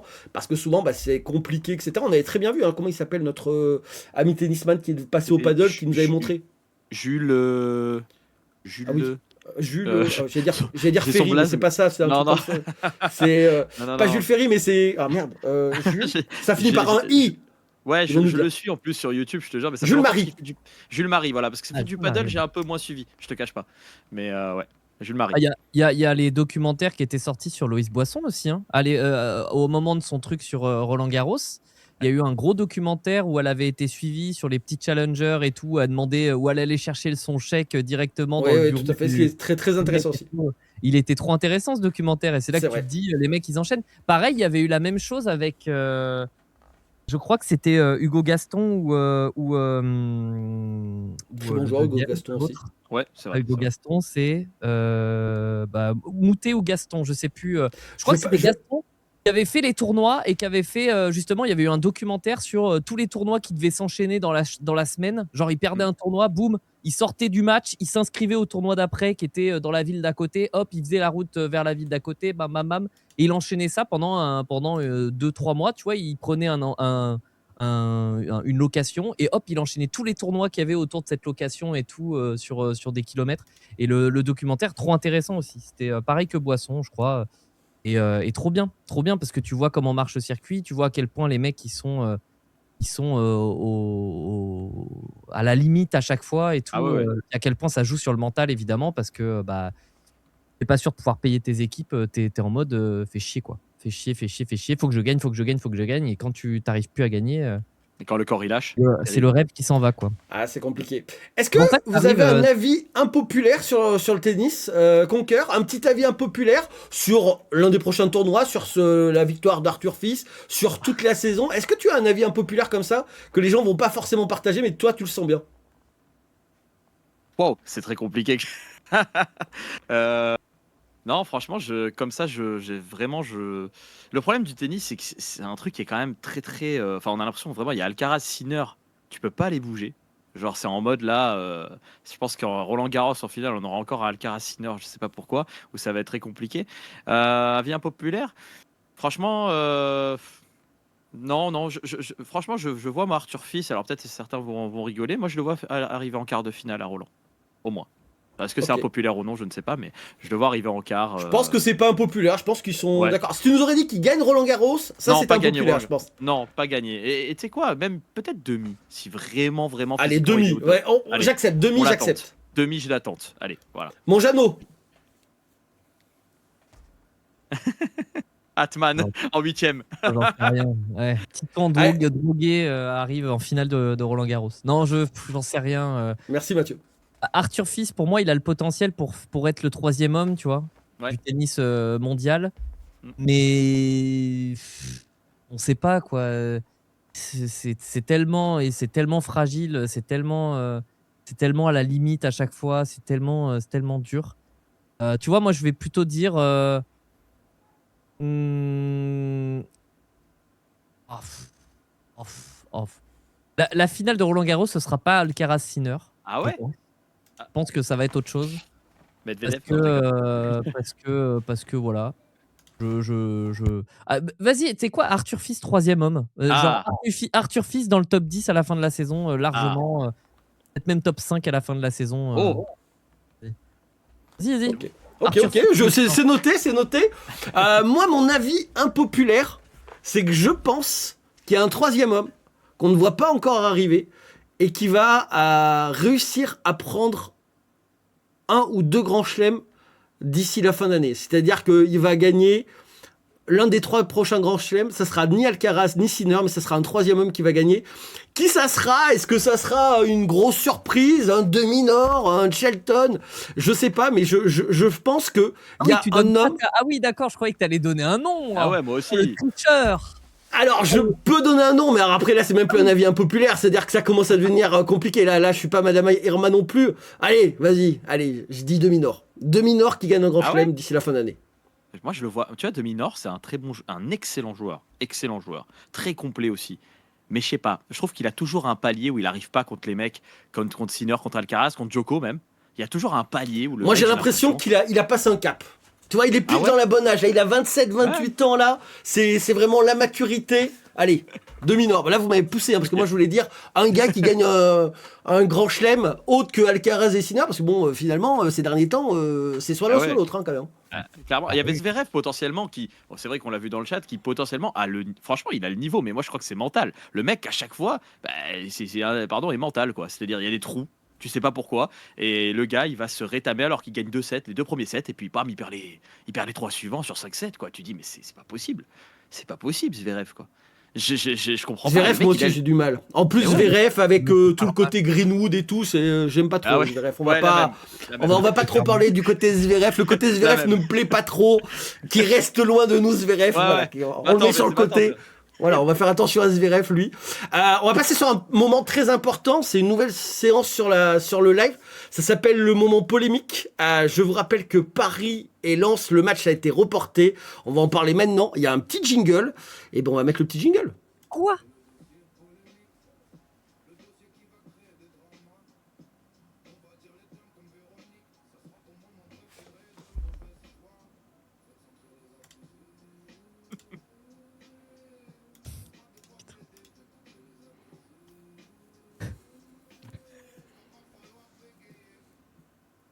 Je sais pas si le son a marché ou pas, je sais pas, parce que moi j'avais le son qui arrivait. En fait, le son, on l'a entendu avec ton micro. Est-ce que vous avez entendu? On n'a pas eu la musique. Alors attendez, je remets avec la musique. Je sais pas, je l'avais dans mes écouteurs. Je vous mets le son. Je sais pas pourquoi ça me l'a pas mis dans les écouteurs. Parce que bon, si je l'ai pas dans l'écouteur, vous l'avez pas non plus. C'est le dossier polémique. Ah voilà. C'est mieux. Le dossier qui va créer des dramas.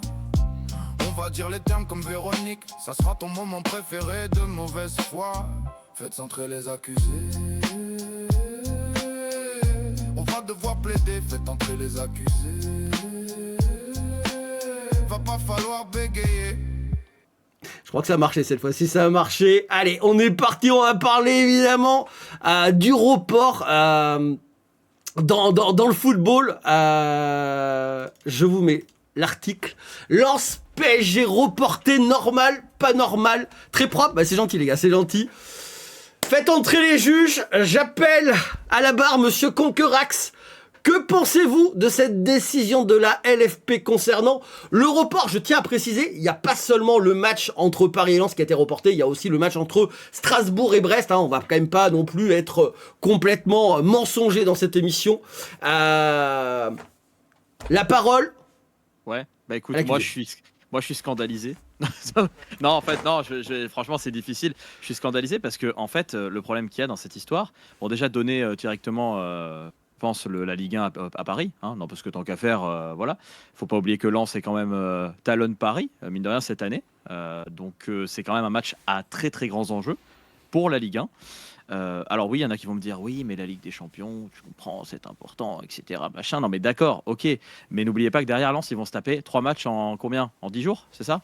Alors si vous me demandez, je peux vous montrer même le calendrier actualisé. J'ai ça magnifique. aussi. Ah mais oui, attendez, ici on travaille dur. Hein. Franchement. Voilà le calendrier des deux clubs, les gars. Je vous l'ai mis. De Lens et de Paris. Voilà, vous avez le calendrier de cette fin de saison actualisé. Les mecs, ils vont se taper en quoi, une semaine, ils vont se taper 3 matchs, les types, en 10 jours. Et donc là, tu es en train de me dire. Et donc ça veut dire que pendant 15 jours, ils vont s'arrêter. Et après, d'un coup, les organismes, ils vont renvoyer comme ça. Je trouve ça absolument anormal. C'est un manque de respect pour moi, pour les Lensois. Voilà, je vais être clair, net. C'est pas parce que je suis supporter de l'OM que je dis ça. Attention. Je sais ce qu'on va dire. Mais voilà, je trouve ça anormal. Et ils ont quand même. C'est quand même un choc entre le premier et le deuxième. Et ça aurait dû. La Ligue 1 devrait respecter ça. Et d'ailleurs, apparemment, ça a grandement chauffé hier avec Vincent Labrune, le président de Lens. Il était très, très, très mécontent parce qu'il ne voulait pas reporter le match, évidemment. Bien sûr, pour eux, c'était incompatible avec le calendrier. Et voilà, donc moi, je suis pas content du tout de voir ça. Et ça me fait chier. Ok, mon Jeannot. Oh là là, Est-ce ça- que tu penses qu'il y a magouille? Je te mets en gros plan. Démerde-toi avec ça maintenant. Ça a réveillé le chat, mais d'une force. J'ai vu le Ah ben là, chat ça parle défiler football d'un seul coup. Oh la vache. Formule 1, tennis, ouais. ils étaient à la limite de dormir. Là, ils sont réveillés. Là, ça y est, t'inquiète pas. La test. Bon, c'est compliqué. Magouille ou pas magouille? Réponds. Mais oui, En 100 fait, fois. je peux répondre ou pas là, les Marseillais? Non. Là, ils vont se calmer, là. Moi, je suis neutre. Ni Marseille, ni Paris. Moi, je suis Il est monégasque, les gars. C'est monégasque suisse. le football français, avant tout. Oh Voilà. Leclerc, calme-toi. Non, alors, oui, il y a, moi, pour moi, c'est. Non, parle français. Là, on comprend pas. Parle français. Là, tu bégayes. On a dit, il faut pas bégayer. Je peux pas parler, c'est incroyable. C'est quoi cette émission? Mais tu bégayes. Oui, bah laissez-moi articuler mon RMC. sujet. Est-ce que ça magouille? Oui, c'est une magouille, mais en fait, le problème que t'as, c'est que ils ont demandé, il y a une espèce d'entente tacite au départ, en mode, est-ce que vous êtes d'accord pour reporter le match? Lens a dit qu'il voulait ne pas reporter le match et Paris voulait reporter le match. Il n'y a pas accord, donc dans ce cas-là, à la fédération qui se réunit pour se mettre d'accord.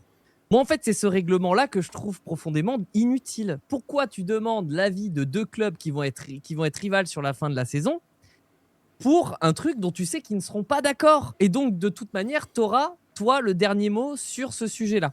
Donc, si on part là-dessus, on arrive à la commission, donc, qui doit délibérer de est-ce que Paris ou Lens doivent jouer ce match par rapport à leur calendrier. Tu regardes les calendriers que tu as affichés tout à l'heure. Paris a 10 fois plus de matchs à jouer que Nantes sur les prochaines Que Lens. que Lens sur les prochaines journées. Des matchs qui sont très importants aussi pour la France par rapport à l'indice UEFA, parce que je vous rappelle que les clubs français en Europe, on va pas faire le dessin. Et je dis bonjour à nos amis marseillais, mais c'est pas exceptionnel. Voilà, on est vraiment voilà. Donc on part du principe que effectivement, pour le championnat français, c'est profondément injuste pour Lens. C'est profondément injuste pour Lens, et ça, je suis totalement d'accord avec ça. Maintenant, moi, je pense que le règlement est mal fait. Tu devrais pas avoir à demander. En fait, ça devrait automatiquement passer en commission sans avoir à demander d'entendre tacite et tout. Comme ça, il n'y a pas de truc en mode. Tu vas pas te coucher à chaque fois. Je veux dire, à un moment donné, la Ligue 1, elle compte aussi. À un moment donné, tu as aussi des organismes à gérer de l'autre côté. Tu sais, les mecs, ils préparent leur saison quand même. Et ils ont les matchs, ils ont le calendrier des matchs, ils préparent leur saison. Et il y a des préparateurs physiques derrière qui se disent, OK, on a tant de jours, tant d'espace pour jouer Voilà, on va jouer. Si on joue tous les 3 jours, c'est pas la même préparation que si on joue toutes les semaines. Et à un moment donné, tu as quand même un choc là. Tu es quand même le premier contre le deuxième. On parle pas du premier contre le 10e, tu vois, actuellement en Ligue 1. Et moi, je trouve que c'est profondément injuste pour les Lensois.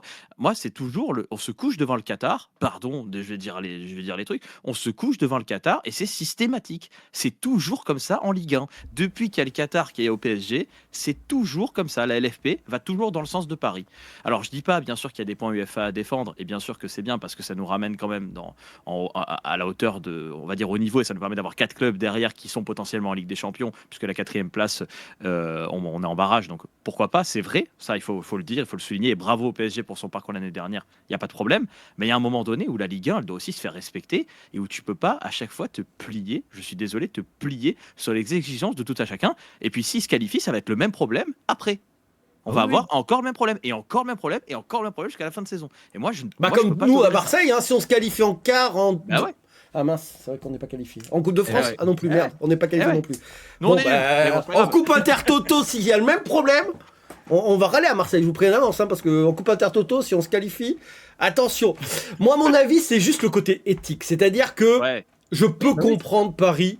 Je pense que les supporters, comme je disais, on a un peu parlé hier, les supporters, tout ça. Je pense qu'ils vont en avoir marre, les supporters, dans le sens où on va encore dire qu'il y a un peu magouille, etc. Et je pense que c'est un mauvais signal que fait la LFP et ce que fait Paris. Parce que l'année dernière, ils avaient quand même réussi à mettre in the pocket pas mal d'autres clubs français. Franchement, Paris nous a quand même fait vibrer en Ligue des Champions. Et pourtant, moi, je suis pour Marseille. Ils ont extrêmement bien joué avec un groupe très collectif, etc. Et ils avaient retrouvé une certaine image, une certaine aura dans le football français. Et là, de vraiment finalement prendre cette décision, je pense que c'est contre-productif. Que ça soit pour Paris, parce que finalement, est-ce qu'ils ont besoin réellement que ce match soit décalé?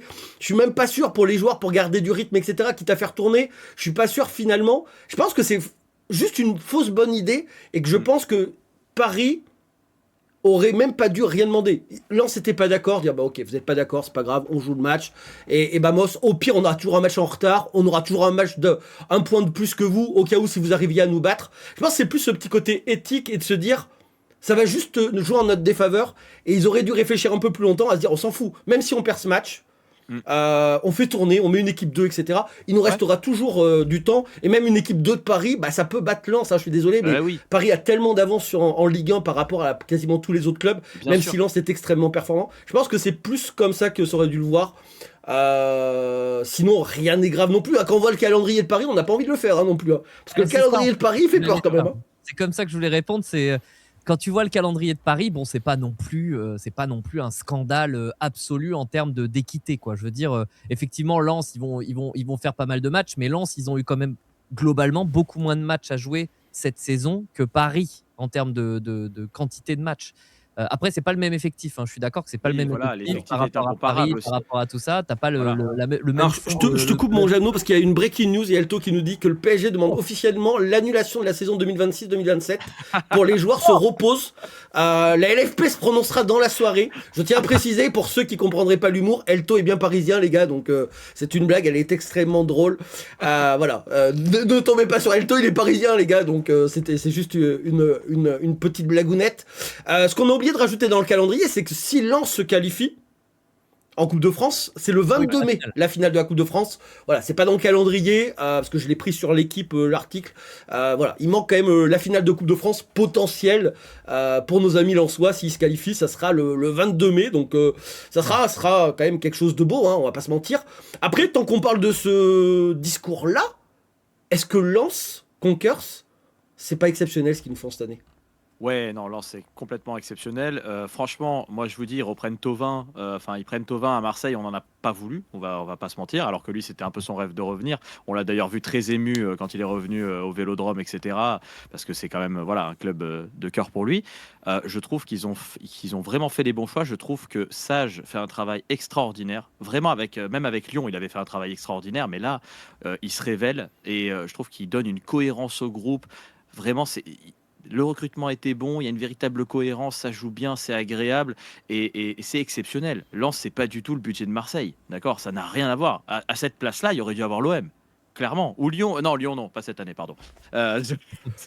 Lyon, c'était... Ils nous ont fait croire qu'ils allaient être au top et finalement, c'est un peu plus compliqué. C'est un peu comme Marseille, quoi, finalement. Mais Lyon, ça a des hauts et des bas. Ouais, mais Merci, on peut Mitro. pas leur en vouloir parce que quand tu sais qu'ils devaient être en Ligue 2 à la base, et franchement, compte tenu des 3 pains cuits qu'ils avaient pour cette année, bon, je sais pas comment ils ont recruté certains ou ils ont pu maintenir certains salaires, ça après c'est une autre histoire. Mais Lens, c'est complètement pas attendu et je pense que vous, ici, on aurait tous pas misé un copec sur Lens deuxième et à un point Ou ou deux lance points du premier, PSG, ou Lens premier. potentiellement à la fin de Voilà, saison.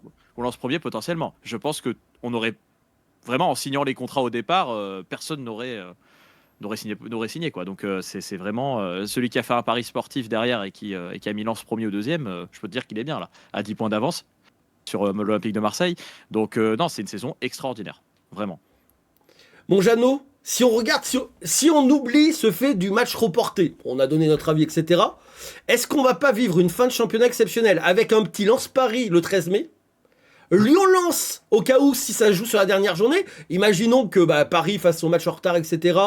et arrive à le gagner, que Lens, etc. les battent, il n'y aurait qu'un point de différence. Et le dernier match, c'est un derby Paris FC, Paris Saint-Germain.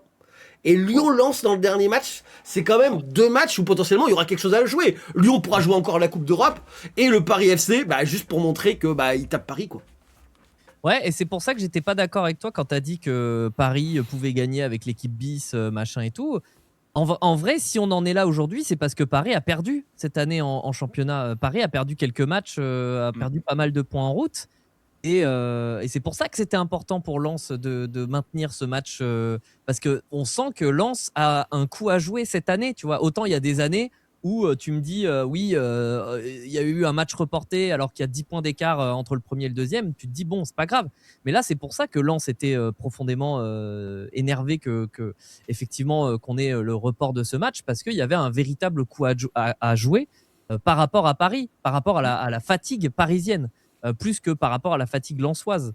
Donc c'est pour ça aussi, je voyais des gens dans le chat qui disaient oui, le vrai problème, c'est que Lens ait refusé de reporter le match. Mais eux, ils n'avaient pas d'intérêt à reporter le match. Au contraire, ils avaient même plutôt un avantage à aller chercher l'équipe bis du Paris Saint-Germain contre. Bon, ils n'auraient pas mis l'équipe bis contre Lens, mais voilà, il y avait quelque chose à aller chercher. Donc oui, bien sûr, le championnat va être intéressant. C'est pas la première fois d'ailleurs sous l'ère qatari qu'on a un PSG qui est vraiment en difficulté et qui va galérer jusqu'à la fin de la saison. Donc tant voilà. mieux.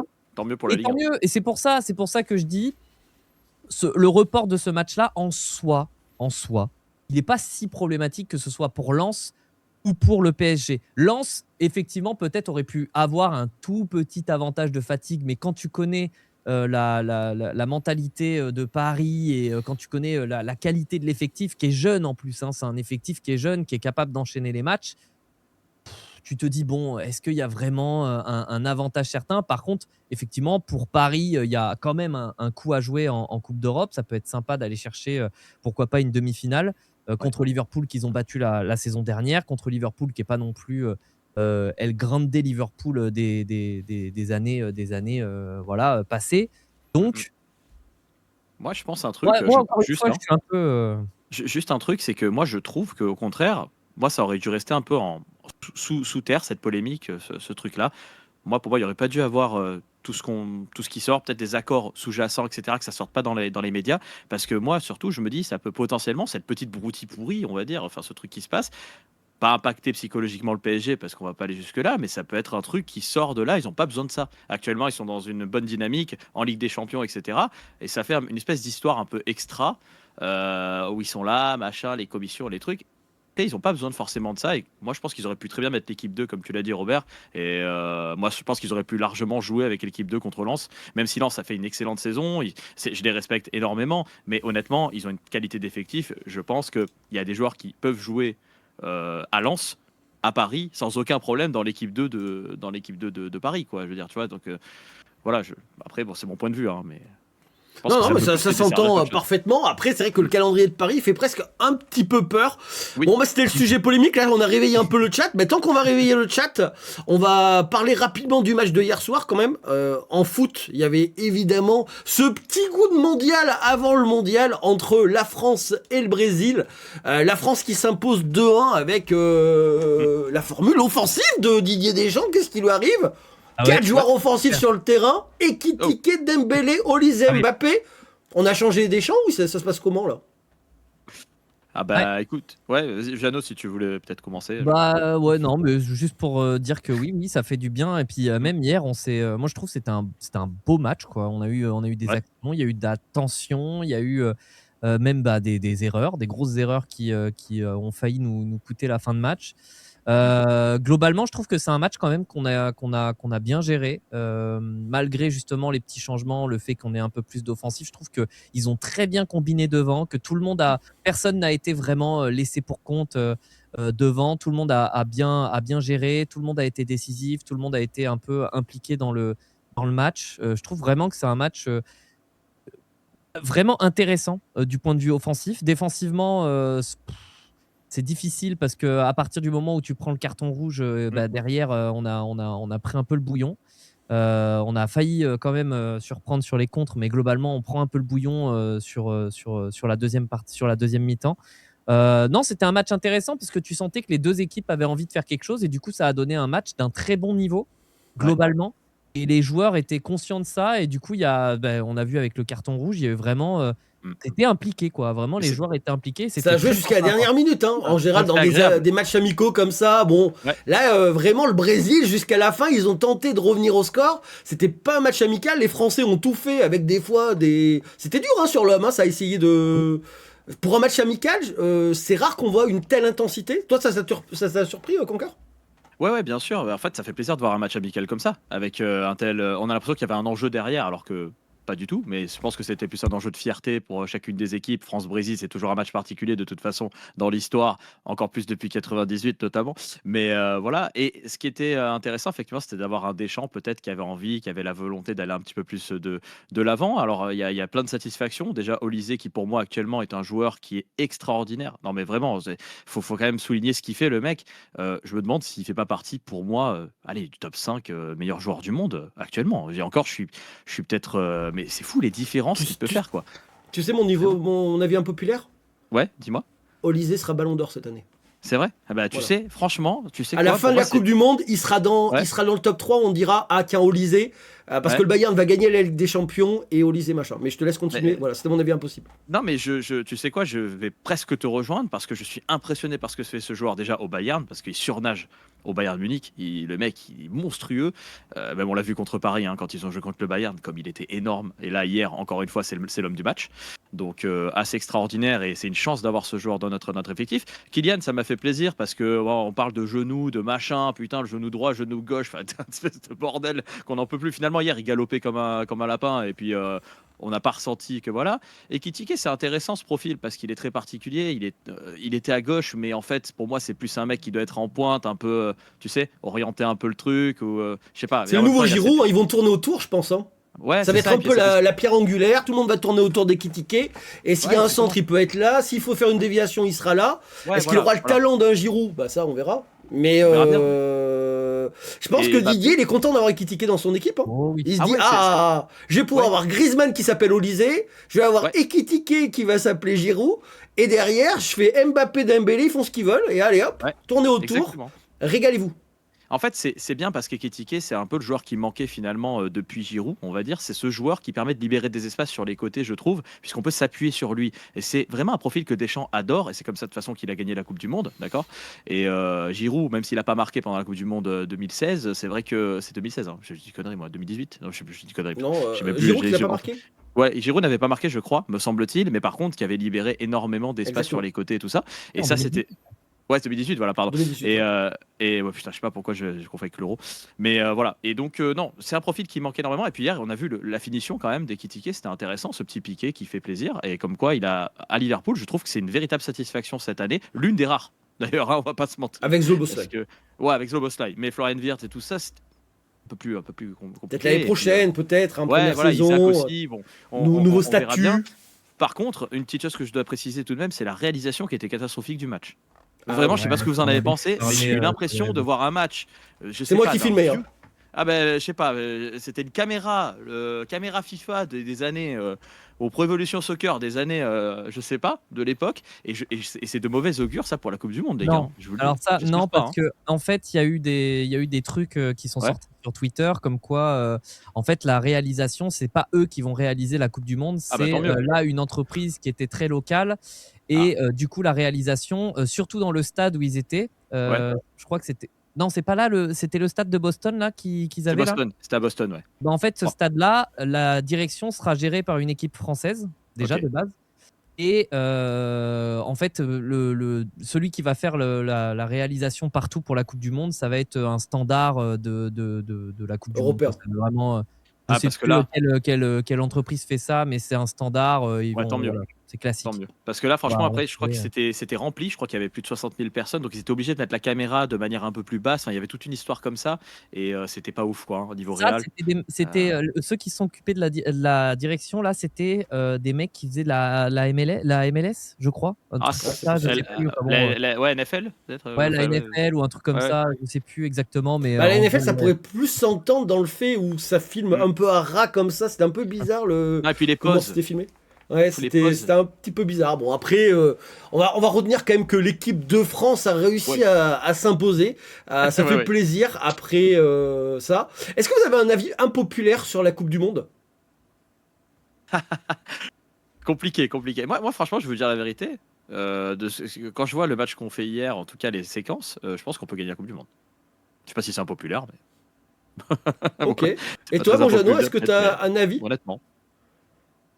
Est-ce que j'ai un avis Alors moi, je pense qu'on peut gagner la Coupe du Monde, mais de toute façon, moi, je pense qu'on est la meilleure équipe du monde. Ouais, voilà, mais c'est pas impopulaire finalement. Je Je pense crois que qu'on c'est a la vérité. meilleure équipe du Alors, monde. je pense que c'est impopulaire parce que là, il y a les Espagnols qui sont Ah en ouais train d'écrire, Ah ouais, en train de ouais, vous mais- insulter. Hein. Ah, mais ça Voilà, va. après, je dis ça, non mais après, c'est impopulaire. C'est impopulaire. Je pense que à l'heure actuelle, je pense que l'Espagne et l'Angleterre sont pour les bookmakers les deux favoris. Mais L'Angleterre, ça non, peut- bah, Angleterre, ça sort en quart. Je t'annonce. arrête, L'Angleterre, Angleterre, c'est bon les Anglais là, on n'en peut plus. sort Tous en les ans quart. ils sont favoris. Ça fait Voilà. 10 ans qu'ils sont favoris. C'est bon à un moment donné. il y a le Portugal. C'est vrai que le Portugal, quand Ouais, tu vois le milieu, João Neves, Vitinha, Bruno Fernandes, ça fait peur. L'équipe de France va au bout. L'équipe de France va au bout. Bah, Jeannot a l'air d'accord avec toi. Let's go. Moi, je pense, vu qu'on est aux States, que Ouais. pour une première fois, un des pays organisateurs ne passera pas les poules. Je pense que les States ne sortira même pas de sa poule. Ah, c'est vrai que. En général, quand même, jouer à domicile, machin, etc. Ça aide. Moi, je dis voilà. Dans le chat, ils sont très Équateur. Hein. À En mode Corée du l'Équateur, Sud. voilà. Ils sont très Équateur. Ils voient tout le monde passer. N'hésitez pas dans le chat à Équateur dire vos avis impopulaires. Là, si vous avez une pièce à mettre, si le chat a raison, les gars, on va se faire des couilles en or. Hein. Parce que là, ça voit l'Équateur loin, quart finale, demi-finale, etc. Voilà. Je vais aller mettre une pièce sur l'Équateur parce qu'ils doivent avoir des infos. Tu sais, c'est un peu comme sur Polymarket, les gars qui anticipent la guerre, etc. Je vais mettre une pièce parce que dans le chat, vous avez l'air d'être très bien informés.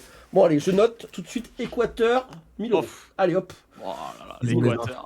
Ah ouais, franchement. Voilà, non. c'est noté, Équateur, 1000 €. Il y en a qui ont l'air d'être bien renseignés, c'est l'Équateur, les gars. Écoute. Tout le monde oublie le Portugal. Non, on l'oublie pas, on l'a Non, cité. le Portugal. C'est dans costaud, les 4 favoris, hein, je pense. Mais Oui. pour moi, le grand favori, c'est l'Espagne. Voilà. Ah ouais vraiment, l'Espagne, c'est le grand. Bah, champion. Ils ont gagné l'Euro en titre, hein, c'est eux les Ouais. champions. Hein. C'est dur à jouer quand même. Hein. Et en plus, cette équipe était jeune. Les joueurs ont progressé. Faut pas oublier que des Nico Williams, des Yamal, c'était extrêmement jeune. Et quand on voit le niveau de ces joueurs-là, même les attaquants, hein, quand on voit des Ferran Torres, ou même les autres joueurs, ils ont tous progressé. Un Pedri au milieu de terrain, c'est quand même juste trop fort.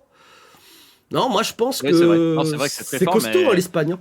Pedri, c'est fragile quand même, donc il va falloir voir un petit peu ce que ça donne. Mais moi, je vais aller avis impopulaire. Je pense que le Portugal, moi, je le vois devant l'Espagne, quoi. Voilà, tu sais quoi, j'ai vu ça aussi dans le chat et je suis assez d'accord. Le Milieu de Portugal terrain. qui finira devant l'Espagne. Ok, j'aime bien. Ouais, voilà, avis impopulaire. Ferran Torres progressé, c'est un peu mieux que ça progresse. Alors après, le problème c'est que c'est irrégulier. Il y a plein de joueurs comme ça malheureusement qui auront des carrières. À un instant T, Ferran Torres c'est injouable et le match d'après, on a l'impression que c'est Tata Suzanne qui joue au football. Donc C'est vrai. ça sera toujours son problème à Ferran Torres. Est-ce qu'il arrivera à trouver de la régularité? Mais si tu tapes le mauvais Ferran Torres, le Ferran Torres en forme, attention quand même parce qu'il est dur à marquer hein, le copain.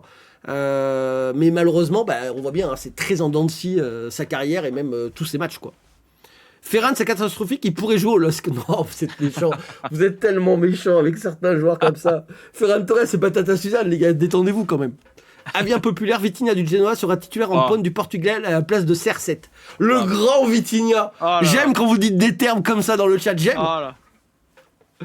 J'ai raté aucun match du Barça, c'est une catastrophe. Ah, ça dépend des joueurs. Des fois, c'est pas mal quand même, Stivo. T'es méchant. Après, tu préfères peut-être Papy Lewandowski, mais bon, c'est ce qui vous manque. On va pas se mentir au Barça, mais bon, on aura un autre débat parallèle. Mon Jeannot, il est déjà 16h34. Oui, c'est ce que j'attendais que tu parles, que tu finisses de parler. Pardon, je ferme ma gueule. On va tous remercier le Jeannot. C'est Kéké qui va prendre sa place. Merci, mon Jeannot. Bisous, Salut, bisous. mon Jeannot. Merci à Bisous, toi. mon Jeannot. Bonne journée, bon débat. Ciao, ciao. Merci. On va passer sur du vélo maintenant. La Oh là là. spécialité de Conquer. Il m'a dit, je viens que pour le vélo. Ah ouais, vraiment, pas du tout.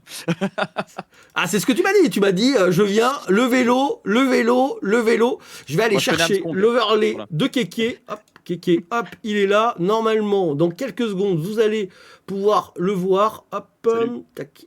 Moi, je connais Lance Armstrong, moi. Ah, Au c'est tennis- pas mal, au- j'ai au- lancé au Armstrong. Hein. vélo. Voilà, c'est par le dopage, mais sinon c'était voilà. Alors, est-ce qu'on va voir Kéké? Est-ce que ça va fonctionner? Oh là, Kéké. Kéké, est-ce que tu as rejoint le Discord? Ouais, je suis là. Oh là Bonjour là, à Kéké, tous. mais quand Salut. on maîtrise à la perfection. Quelle transition, c'est parfait. La Nickel, transition. t'as bien ton overlay. Et bon, on va parler sans le vélo. On va directement rentrer dans le dur avec le cyclisme Pogacar. Est-ce que Pogacar sera bientôt le plus grand et dépasser la légende Eddy Merckx? Il ne lui manque plus qu'un monument avec Paris-Roubaix. Kéké, c'est ton moment. Mmh. Dis-nous les termes. Pogacar, futur plus grand ou ça y est, c'est fini là. Une fois qu'il a gagné Paris-Roubaix, fin de carrière. Ah, franchement, moi, je pense qu'il va vite se lasser du cyclisme. Ça, c'est certain. On l'a vu avec les grands tours. S'il gagne Roubaix cette année, je sais pas qu'est-ce qu'il va se passer. Il aura peut-être encore les JO, tu vois, à Los Angeles aussi, notamment. Ça va être quand même un gros objectif. Peut-être gagner les 3 grands tours lors d'une Ouais, même le Tour saison. d'Espagne. Avec le Tour d'Espagne, c'est vrai qu'il a encore à gagner. Donc je dirais, je sais pas si Pogacar il vient à gagner Roubaix. De toute façon, il va le gagner. Hein. On en est tous quasiment. Non, mais non. Il y a Mathieu, il va le foudroyer. Bon, bah là, il a été un peu moins bon sur Milan-San Remo. Mais il va revenir. Ouais, bah là, Mathieu, j'étais en train de regarder sa course sur le 3, là. Bon, il va Ah, gagner. me spoil pas. On va regarder avec madame. Hein. Me spoil pas. Un peu rassuré. Me Un spoil peu pas. rassuré par. J'avais un peu peur, c'est avec la chute qu'il a eue sur San Remo. Donc, mais non, il a retrouvé. Il est déjà là, Mathieu. Donc, il va embêter Pogacar sur Roubaix. Donc, pour le suspense, j'aimerais quand même qu'il gagne pas dès cette année, tu vois. Voilà, tu vois. Mais il Ouais, que pourrait ça rentrer dans remporte un l'histoire. peu. Ouais, voilà. Et puis, il pourrait rentrer dans l'histoire. Aucun coureur n'a jamais gagné les 5 grands monuments lors d'une même saison. Ça n'a jamais été fait. Non, même le grand Eddy Merckx. Même le grand Eddy Merckx ne l'a pas fait. Donc, Il a toujours eu du problème, pour ceux qui connaissent pas, il a toujours eu du problème sur le Tour de Lombardie, qui est en fin de saison. Et on voit, hein, il ne l'a gagné que 2 fois, contrairement à Milan-San Remo ou Liège-Bastogne-Liège, qu'il a gagné 7 et 5 fois. Il a toujours eu plus de mal. Le Tour des Flandres aussi, hein, c'était pas sa spécialité à notre ami Eddy Merckx, parce qu'à l'époque, il y avait d'autres personnes, surtout nos amis belges, hein, qui étaient imprenables dans les années 70. Hein. Les Français aussi, on était bons encore. Hein. Paris-Roubaix, Tour des Flandres, mais surtout nos amis belges, hein, qui étaient injouables dans les années 70. Qui ont tout gagné. On va pas se mentir, si vous allez chercher le listing des Tours des Flandres, vous allez voir belge, ben voilà. Donc c'est pour ça qu'il a eu autant de mal. Est-ce que tu suais toi un peu Conkers? Est-ce que tu as vu déjà cette victoire à Milan-San Remo de Tadej Pogacar ou pas du tout? C'est quelque chose, le monde du cyclisme, où tu es juste un œil extérieur, tu as vu passer l'info mais pas plus quoi. Ouais, non, franchement, je t'avoue que je suis pas trop le monde du cyclisme. J'ai mon papa qui, lui, adore. Vraiment, il se régale. Alors, il m'a un peu initié, notamment au Tour de France. On regardait des étapes ensemble, etc. Bon, le truc un peu classique, hein. C'est vrai. Bon, on a vu évidemment Pogacar faire des miracles parce que c'est quand même un coureur légendaire. Moi, je suivais beaucoup l'époque Armstrong, on en parlait en rigolant, mais moi, j'adorais cette époque-là. Bon, après, avant qu'on sache un petit peu tout ce qu'il en est. Je vais te présenter Axo, vous allez parler vélo, vous allez adorer. Ouais, voilà, mais c'est vrai que non, je n'ai pas regardé en plus là le dernier. C'était où d'ailleurs? Tu m'as dit c'était à San Remo, c'est ça? C'est Milan-San Remo, ouais, c'est juste. Je connais la ville de San Remo, j'aime bien, c'est sympathique. Tu passes un petit week-end sympa, avec mais le Poggio et tout, c'était cool. Bah, c'est surtout qu'il y a eu, on va dire, si je te refais un peu le fil de la course, 250 km, rien. Puis chute. Pogacar qui est pris dans la chute. Van Der Poel qui est pris dans la chute. Wout van Aert qui est pris dans la chute aussi. Finalement, juste avant la Ciprezza, ça revient. C'est ça, mon kéké, si je dis pas de bêtises. Juste au pied de la Ciprezza qui revient. Il revient parce que. Pogacar qui est blessé, hein, ça lui a arraché la cuisse quand même. C'est fou. Vélo Ah qu'on ouais. sait après qui était abîmé. En gros, la plaquette de frein a touché un peu et donc ça perdait un petit peu de puissance. Il remonte. Derrière, ils mettent un gros tempo dans la Cipressa et au pied du Poggio, ça accélère. Et là, Wow. le seul qui est capable de suivre, c'est Pidcock. Il n'arrivera jamais à le lâcher à ce moment-là.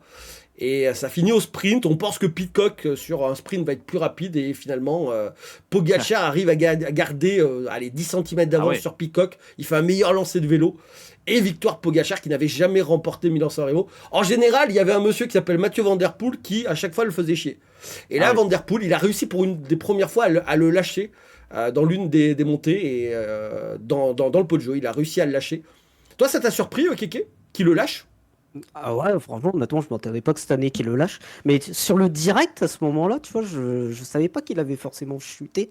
On avait vu qu'il était en retard, mais je savais pas qu'il avait chuté et surtout qu'il s'était fait mal à la main. Donc ça l'a clairement. Moi, j'étais sur handicappé. Eurosport. Je sais pas si t'étais sur Eurosport ou sur la 2 ou la 3. La Ouais. 3. Parce que sur Euh, Eurosport, j'ai vu la chute. Ouais. Parce que nous, Donc, quand tu vois, on voit la chute, on voit Pogacar qui tombe avec Van Aert et tout. Mais sauf que tu vois, Van Der Poel, il chute sur la droite et il le montre pas, tu vois, sur la caméra d'Eurosport. On le voit que après la course, tu vois. Ouais, ça revient un peu, ouais. Ouais, qu'on voit. Et du coup, moi, je savais pas qu'il avait chuté sur sa main. Et ça l'a clairement handicapé, tu vois, pour tenir son guidon et tout. Et ça, tu vois, moi, je savais pas. Et moi, ce que je trouve sur cette course, je sais pas toi ce que t'en as pensé, mais les autres équipes, ils ont fait quoi, là? Ah. Ils ont fait... Bah, le problème, c'est qu'on a l'impression que face à Pogacar, les autres équipes jouent déjà perdu. Perdantes. Ouais. Mais en fait, ils s'attendent à un plan. En fait, ils ont un plan en tête. Ils vont se dire, bon, bah, ils vont attaquer, ils vont faire la course à ce moment-là. Mais ils ont pas cette culture d'essayer de s'adapter à la physionomie de course. Je sais pas ce qu'ils disent dans les. C'est un extraterrestre, mec. Pogacar, c'est un extraterrestre, quoi. À chaque fois, Ça, je suis d'accord. Je vois que lui, enfin, excusez-moi, mais je vois que lui à chaque fois gagner des Tours de France, enfin, depuis des années. J'ai l'impression que le mec, il y a presque que lui, quoi. Enfin, je sais pas si c'est moi. Hein. Moi, je Non, regarde mais un c'est vrai petit peu que d'un œil en lointain. général, les autres Mais- coureurs, ils faisaient pas toutes ces courses-là. Tu vois, de l'ère de Ouais. Armstrong, etc. Ouais. Ils se concentraient sur le Tour de France. Lui, il veut tout gagner. Donc, il fou, est même là. blessé. Là, il s'est blessé pendant la course, mais mais c'est dingue. normalement, voilà. Mm. Après, dans le vélo, on va pas se mentir, c'est des durs au mal. Hein. Il y en a qui ont déjà fini avec des côtes fracturées, etc. Ils ont fini des Ouais, tours ouais. et tout. C'est un autre niveau de souffrance. C'est-à-dire que dans le vélo, ils Ah ont ouais. tellement l'habitude de se faire du mal que, un peu plus, un peu moins, finalement, voilà. C'est pas comme au foot, ça se roule pas par terre pendant 2 heures parce qu'ils se sont fait une chute, ça remonte sur le vélo et ça roule, quoi. C'est un autre niveau de souffrance, quoi. Ah, mais le gars, vraiment, j'ai l'impression qu'il a tout gagné depuis. Bah voilà, alors je vois marqué depuis 2021, donc je sais pas si c'est depuis cette période-là qui court, mais en tout cas, c'est impressionnant. Et là, apparemment, bah, donc, ce qui va se passer, c'est que s'il gagne Paris-Roubaix, il rentre dans un cercle un peu légendaire, si j'ai bien compris. Ah, il rentre dans ça. un cercle complètement légendaire, c'est-à-dire qu'il gagne vraiment les 5 monuments, en sachant C'est que fou. le 6e monument, on appelle ça l'Estrade Banquier, il avait gagné 15 jours plus tôt, donc c'est vraiment exceptionnel. Il a même gagné, c'est plusieurs fois qu'il gagne l'Estrade Banquier, donc oui, là ouais. on est sur un truc exceptionnel. Il a déjà gagné plusieurs fois le Tour de France. Il lui reste le Tour d'Espagne qu'il n'a pas encore remporté, parce Ah, que d'accord. pas cette année, mais l'année précédente, il avait gagné le Giro, il avait fait le Giro, Tour de France, il avait fait le doublé. Mais bon, il y avait Vingegaard qui était tombé au mois de mars et donc il a eu du mal à revenir, etc. Donc finalement, il avait pu enchaîner 2. Et là, il lui reste le Tour d'Espagne à pouvoir gagner. Est-ce que cette année, il va le faire? On ne sait pas. C'est quand le Tour d'Espagne? Le Tour d'Espagne, c'est fin août. D'accord. Vous pensez qu'il peut le faire ou pas? Sincèrement, Ah oui. ou c'est Ah quelque bah, chose qui est évoqué de honnêtement, avec plus, Pogacar, on pense que tout est possible. Hein, je vais pas Ouais, te c'est ça. mentir. Oui. À une époque, on pensait que c'était impossible qu'il puisse gagner un Paris-Roubaix. L'année Ah ouais. dernière, c'était le seul à mettre en difficulté Mathieu Van Der Poel. Donc maintenant, même comme disait Keke, même un Paris-Roubaix, il est capable de le gagner. Donc honnêtement, bon, avec lui, tout est possible. Après, moi, j'ai jamais eu de doute sur Pogacar, que ce soit l'un des meilleurs coureurs du monde dans le futur, etc. Mais je pensais pas qu'il aurait une telle marche sur les grands tours. C'est-à-dire que sur des classiques, pour moi, c'est un coureur classique et pas forcément un coureur de grand tour. Parce que des fois, il a des petits sauts de concentration, etc. Et j'avais peur que sur les grands tours, tu vois, un Vingegaard ou d'autres coureurs comme ça, ou même un Remco Evenepoel, et encore Remco Evenepoel, c'est un peu pareil que lui, je pensais que ce serait plus un coureur de monument. Et sur les grands tours, qu'il aurait du mal. C'est-à-dire que le jour où il y aurait une vraie adversité, il perdrait. Parce que je le trouvais pas assez bon grimpeur. Et le problème, c'est qu'il y a eu un petit contre-la-montre où il s'est fait humilier par Vingegaard, et depuis, j'ai l'impression que c'est plus le même homme. Alors, est-ce que, comme diraient certains, il est passé à la sauce magique ou pas? Je ne sais pas. Je n'avais aucun doute sur sa légitimité jusqu'à il y a 3 ans, 2 ans et demi, 3 ans. Et un fameux contre-la-montre où il prend 2 minutes par Vingegaard sur le Tour de France. Et depuis, c'est vrai que j'ai plus de doutes. Je peux pas dire à 100% parce que je n'ai aucune preuve. Mais c'est vrai que je suis plus bouche bée depuis ses performances depuis 2 ans. Je sais pas qu'est-ce qu'il en pense, mais... Bah ouais, c'est ça. Puis on avait toujours ce côté avec lui où, tu vois, il avait ce point faible, notamment dans l'école, tu sais, en très haute altitude, où il faisait très chaud. C'est là où il aimait pas, quoi. Tu vois, il aime pas les fortes chaleurs. Dès que ça dépassait les 2000 mètres, un peu comme Valverde à une époque. Ouais, il aime pas les fortes chaleurs. Et ça, là-dessus, on mettait encore en 2023 Vingegaard au-dessus de Pogacar, quoi. Ouais. Donc, et c'est vrai que depuis 2024, il est extraordinaire. On le reconnaît pas. Donc, J'ai fait un reportage sur lui d'ailleurs qui était assez intéressant par contre, parce que c'est vrai que ça m'intéresse pour le coup sur l'homme et son entraînement. Enfin, tu sais, quand ils font les mesures chez les médecins, c'est la VMA ou je sais plus, enfin, ils font les mesures. Ouais, la VMA, tout à fait. Et il disait que c'est un extraterrestre, quoi. En termes de VMA, c'est extraterrestre. Ils ont limite jamais vu ça, quoi. Les médecins, ils étaient stupéfaits, je me rappelle. C'était presque pas inhumain, mais pas loin, quoi. Tu vois, je pourrais plus vous dire exactement. Faudrait que je retrouve ce reportage-là qui était assez intéressant. Et il disait que le gars, enfin voilà. Je sais pas si effectivement il est passé à la sauce, mais non, on ne sait pas. On n'a aucune preuve de rien du tout. Donc voilà. Après, il faut pas tomber sur tous les coureurs, les gars. Faut pas faire d'amalgame. Il y a le Tour de France ou même les coureurs du peloton à l'heure actuelle par rapport à une époque. On en a déjà parlé. Honnêtement, à 99%, ils sont clean, les gars. C'est pas comme à une époque où honnêtement, ils avaient tellement un coup d'avance avec l'EPO. C'est compliqué, mais pour ça, il y a eu pas mal de choses mises en place, dont le passeport biologique, où on va savoir à peu près tout de leur organisme au moment où ils arrivent à arriver pro, etc. Et donc derrière, on voit s'il y a des anomalies et c'est beaucoup plus facile de contrôler. Ils sont obligés aussi de se situer en permanence, de dire où ils sont pour pouvoir avoir des contrôles inopinés, comme dans plein de sports, ça existe, surtout en athlétisme, en natation, etc. Dans d'autres sports, ça n'existe pas, il n'y a pas toutes ces réglementations. Peut-être qu'on serait surpris dans certains sports s'il y avait le même suivi des athlètes, de toujours pouvoir faire des contrôles inopinés, être obligé d'avoir un passeport biologique. Je pense qu'on serait peut-être surpris du taux d'hématocrite de certains sportifs et dans des sports collectifs. Je pense qu'on serait surpris de voir qu'il y en a peut-être certains qui tournent pas qu'à l'eau. Je pense qu'on serait surpris. Il y aurait beaucoup de sports si le contrôle était un peu plus intensif et pas juste on prend 2 cheveux et on dit tiens, on a fait un test. Vous verrez, c'est compliqué. Ouais, c'est vrai, t'as raison. Ça ne change aucune preuve, c'est lamentable. Non, on n'a pas de preuve. Après, il y a quand même des données physiologique pour un humain, normalement, pour ceux qui ne savent pas, mais on va dire que sur un effort long de plus de 30 minutes, normalement, un humain va rouler au maximum à 410 watts. Surtout si c'est un col de fin d'étape.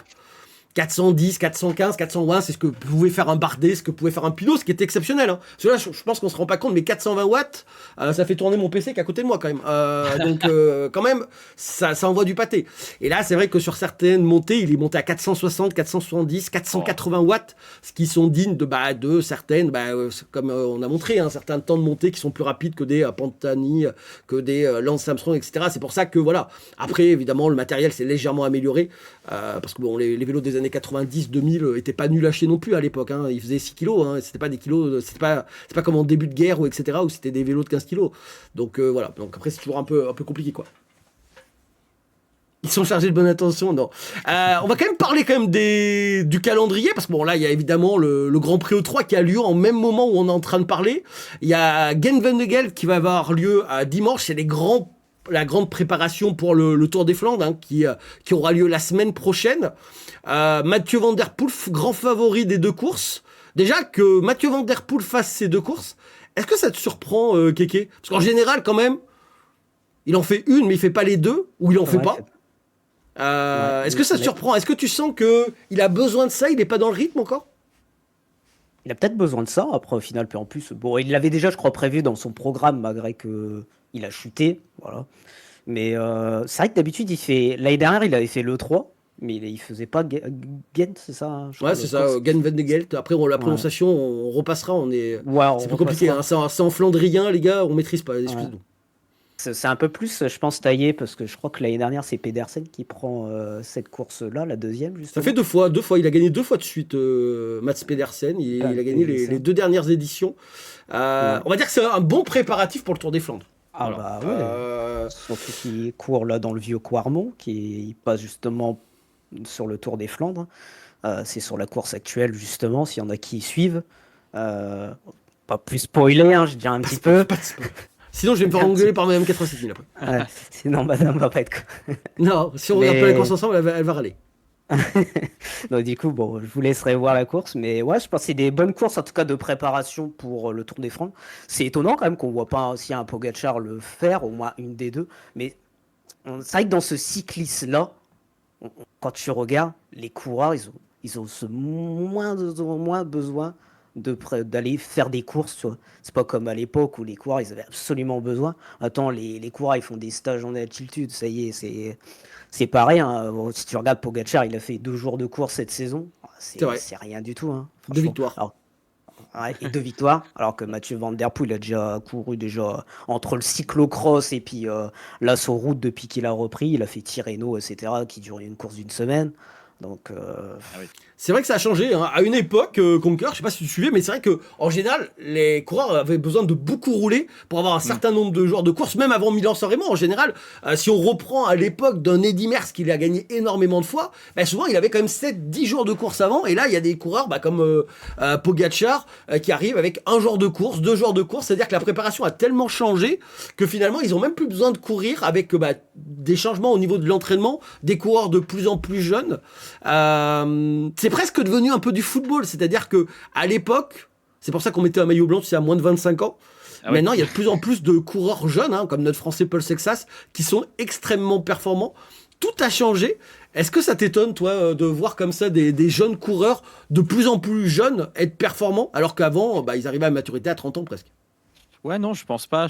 Et effectivement, ça a bien changé. C'est vrai que moi, j'avais l'habitude à l'époque, on avait l'habitude de souvent voir beaucoup de noms concourir sur beaucoup de courses, en tout cas de ce que mon papa me disait. Bon, je joue un peu à Pro Cycling Manager, mais bon, ça n'a pas. Ah, mais Pro c'est vrai Cycling qu'on- Manager, c'est le meilleur endroit pour apprendre les coureurs, apprendre les C'était courses. vraiment- On y est tous Ouais. passés, hein, je crois. C'était vraiment cool, mais après je suis pas trop surpris parce qu'en général dans le sport c'est un petit peu comme ça, j'ai l'impression, avec l'amélioration effectivement de l'équipement, tu en as parlé aussi, parce que l'amélioration de la préparation physique et tout ça, j'ai l'impression que voilà, et puis après peut-être qu'aussi certains coureurs veulent un peu plus choisir effectivement leur course qui va leur permettre de briller sur certaines étapes et pas d'autres, voilà, donc mais après, je pense qu'effectivement, tout ce qui est changement tout ce qui est amélioré, il y a tout qui s'améliore. Voilà, et on repousse toujours les limites du sport de plus en plus loin. Je veux dire, tu prends le foot d'il y a 20 ans et le foot de maintenant. Moi, je regarde quelques matchs. Il y a 20 ans, franchement, j'ai l'impression de me dire, t'as un mec limite en Ligue 2, t'as l'impression que tu peux le mettre tu sais, physiquement,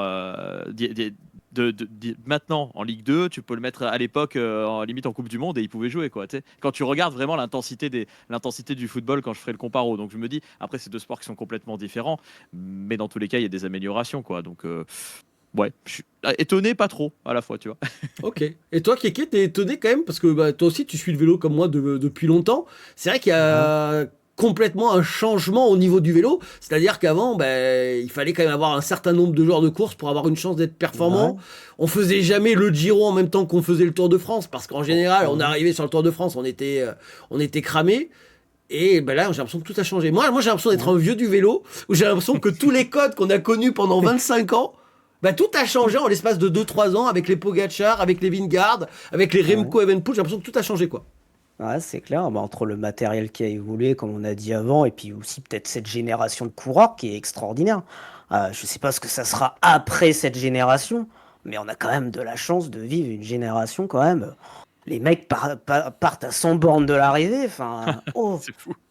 Ouais, Ouais, ça sur change. les derniers. Non, mais c'est surhumain, hein, limite. Ils perdent combien de Et- kilos par course, les mecs là? Non, mais vraiment. En général, ils à la- dépensent sur une étape du Tour de France 7000 kilocalories. Donc, Ah, on c'est considère fou. que 1 kilo, c'est 2000 kilocalories. Alors là, on fait vraiment de façon très... Ah mais ouais. en général, ils continuent, ils bouffent autant qu'ils en perdent. Parce que sinon, ils ont plus d'énergie. Mais s'ils mangeaient rien, etc., ils perdraient 3 kilos, quoi. C'est monstrueux. Et puis après, il y a l'amélioration du staff médical aussi.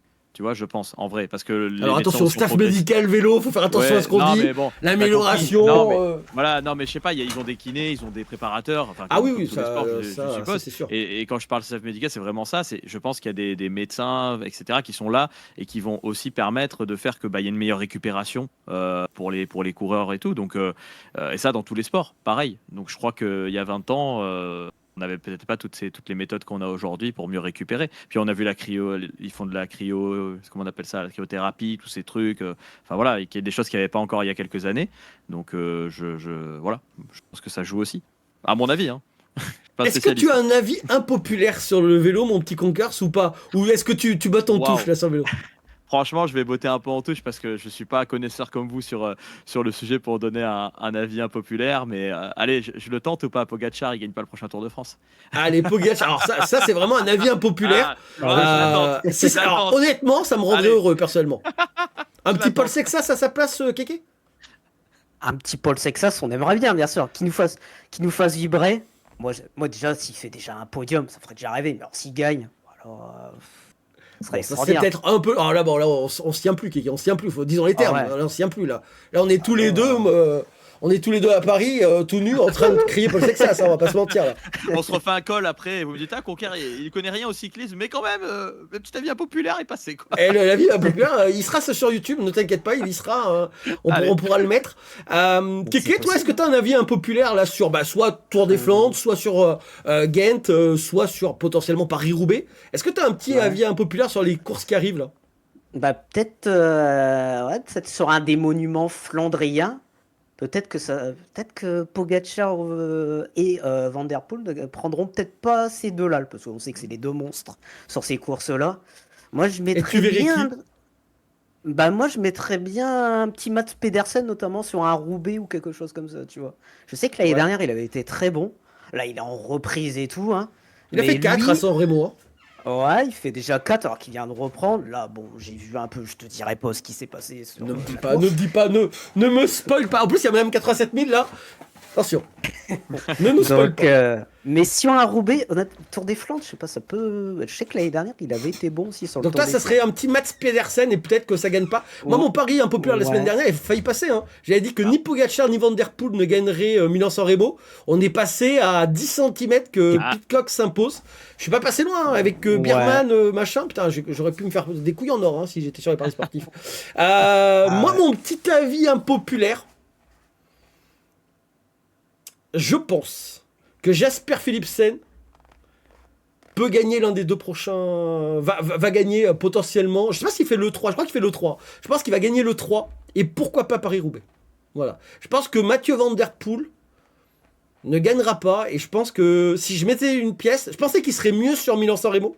Je sais pas s'il a été pris dans la chute ou pas, Jasper Philipsen, Bah, la semaine dernière, ou juste parce qu'il a pas été au niveau. c'est qu'il a attendu en fait Van Der Poel justement pour le ramener justement dans le. C'est le seul problème de ce pari, c'est que s'il arrive quoi que ce soit, ça sera le premier à se relever parce que c'est le plus Ouais. compétent chez Alpecin pour pouvoir amener Mathieu Van Der Poel. Mais je me dis que s'il y a un marquage comme ça et s'il fait pas une crevaison, etc., s'il y a un marquage, à un instant T, il peut profiter de ce marquage entre Pogacar et Van Der Poel et il a les jambes pour pouvoir s'imposer. Et si ça arrive sur un vélodrome, un Jasper Philipsen, c'est imbattable Oui. au sprint. C'est vrai. Comme toi, Mats Pedersen, hein, finalement, c'est un peu le même profil. Ça peut s'observer, Mats Pedersen au sprint, honnêtement, autant Van Der Poel ou Pogacar, ils se font martyriser par Mats Pedersen, hein, c'est pas Pidcock. Hein. Non, mais des Donc coureurs finalement, puissants, nos avis se rapprochent. On n'a pas choisi le même sprinter, le même. mais en soi, mais- t'as pris Pedersen, j'ai pris Philipsen, bon, on est pas mal. Hein. Des- Ouais, c'est des coureurs puissants. Si vraiment il y en a une qu'ils peuvent prendre, ce serait celle-ci, je pense. Sur le Tour des Flandres, quand même, je trouve que c'est peut-être un peu Tour dur. des Flandres, ça monte trop, il va les atomiser, Ouais. Pogacar. Vu le niveau, honnêtement, à part s'il lui arrive malheur qui tombe ou qui perce ou au mauvais moment, honnêtement, je vois pas comment Pogacar ne peut pas gagner, moi. Je sais pas toi, hein, j'ai je vois j'ai pas. envie d'y croire. À part une chute, honnêtement, mais ça aussi. Ouais, c'est ça. Souhaite. Mais regarde, il est tombé, il est relevé, il les a tous atomisés. Ouais, c'est ça. alors Il est c'est meilleur pas- quand il tombe, le mec, tu sais. C'est ça. Il est à 1 minute hein, quand même, hein, à quelques kilomètres C'est ouf. de la Cipressa. Il a 1 Et- minute et finalement il revient avec les équipiers. Incroyable. ça. Ouais. Il remonte tout le C'est ça peloton. C'est ça. Et le peloton, bon, moi, c'est un truc, moi, qui passe pas, ça. C'est Ça des le- coureurs prend pas l'initiative, ça, c'est un truc, il sait pas, c'est la. Après, ils ont roulé quand même. Devant, ça a roulé quand même. Tu vois, ça a pas attendu Pogacar, Van Der Poel. Ça a essayé de rouler, mais c'est vrai que ils sont rentrés quand même faux un peu trop tempo, hein. facilement quand même. Faux tempo, hein, moi, je trouve, quand même, hein. Si, au moment de rentrer, tu vois, dans la Cipressa, mais après, c'était un vrai faux tempo. On voyait que, bon, il y aurait peut-être eu Mathieu Van Der Poel, tu vois, il aurait peut-être fait rouler son équipe, et là, on aurait peut-être eu une autre physionomie de course, mais. Ouais, après, bon. Est-ce que si Van Der Poel est pas tombé, est-ce que la victoire aurait été belle pour Van Der Poel? On sait Ouais. pas, finalement, que les On deux sait soient pas. tombés en même temps, etc. Finalement, et même que Pidcock puisse être lui pas tombé, finalement, ça nous a fait un final un petit peu haletant. Ouais. Parce que bon, vu le niveau de Pogacar, s'il n'était pas tombé et tout s'était bien passé, j'ai peur qu'il ait fini avec 1 minute d'avance, quoi, 1 minute 30. Quoi. Ouais. Ouais. Au moins, on a vibré un peu. Ouais, ça confirme bien que cette course, c'est peut-être sûrement la plus belle du calendrier actuellement, hein, honnêtement. Ouais, avec sans l'Estrade des raison. Bianchi, je suis plutôt d'accord. Celui-là, j'ai peur que sur le Tour des Flandres, si vous voulez regarder, Milan-San Remo, c'était bien. Paris-Roubaix, faudra pas rater, les gars. Tour des Flandres, je vais pas vous mentir, j'ai peur que Pogacar finisse avec 2 minutes 30 d'avance. Hein. Ah ouais. Ouais, parce que Van Der Poel, quand même, quand ça monte comme ça, Ouais. tôt ou tard, il va péter. Ouais. Et j'ai peur, je sais pas ce que t'en penses, Kéké, mais moi j'ai peur que ça finisse à 2 minutes 30 à la fin, et le deuxième derrière. Mais bon, j'espère me tromper, hein, vraiment, hein, je vous promets. Hein. Van Ouais, Der comme Poel, vous l'Est. le voyez pas gagner un Tour de France, par exemple? C'est un Non, truc il qui est peut trop lourd. pas- C'est un impossible gros dodu. pour vous Parce Ouais, qu'il y a c'est trop de vrai. montées. Il y a Ouais, il est trop gros. machin. Il est Ah trop ouais, gros, il est d'accord. trop gros. Faudrait qu'il perde. Là, franchement, pour qu'il Ouais. puisse être performant sur un Tour des Flandres, faudrait qu'il perde 10 cm et 15 kilos. Ah ouais, d'accord, ouais, c'est compliqué. Déjà, Julien Alaphilippe, il avait un profil plutôt puncher. Tu vois, il avait réussi à résister. C'est quoi? C'était en 2019 où on a 2019. Pinot, Julien. Alaphilippe, etc. Ouais. Franchement, là, il faudrait presque. Ouais, faudrait l'amputer de 15 cm et de 15 kilos quoi, pour avoir une chance. Ah, Parce ça que le fait- problème, c'est le rapport poids-puissance dans une montée. Ouais. C'est-à-dire que Ouais, plus c'est t'es lourd, plus t'es grand. À part si tu t'appelles Berneris et que t'as 60 d'hématocrite et que t'es le plus gros dopé de l'histoire, honnêtement, normalement, tu peux pas gagner un grand tour. Tu peux gagner une belle étape, tu vois, comme un Wout van Aert, même Mathieu Van Der Poel, c'est une belle étape de montagne. Mais le lendemain, tu vas tellement le payer fort que Ouais. tu peux pas. Bien sûr. L'effort qu'il va demander sur une journée de montagne, il peut gagner une belle étape de montagne un jour. Ouais. Il est moins bon grimpeur quand même que Wout van Aert. Je pense qu'il y a plus de chances de voir Wout van Aert maillot à poids qu'un jour Mathieu Van Der Poel, tu vois. Parce que Wout van Aert a des vraies qualités de monteur que n'ont pas Mathieu Van Der Poel. Mathieu Van Der Poel, dès que ça dépasse 3 minutes, ça se range sur le côté et ça attend de voir ce qui passe à côté, quoi. D'accord. Donc c'est ça. Là, vraiment, au vélo, c'est la taille. La taille et le poids, Mm. vraiment. C'est pour ça que c'est des La petits taille, ça gabarits compte. en général qui s'imposent. C'est pas étonnant. Ou C'est sinon plus des léger, maigrichons. Bardet, Ouais, Pinot, ils étaient vraiment extrêmement maigres, hein, surtout Bardet. S'il voulait être performant, il fallait qu'il reste vers les. Je sais pas combien il faisait Bardet, mais il devait faire à peine 60 kilos, quoi, tu vois. Sinon, dès qu'il prenait un peu de poids par rapport à sa taille, il avait aucune chance dans une montée, quoi.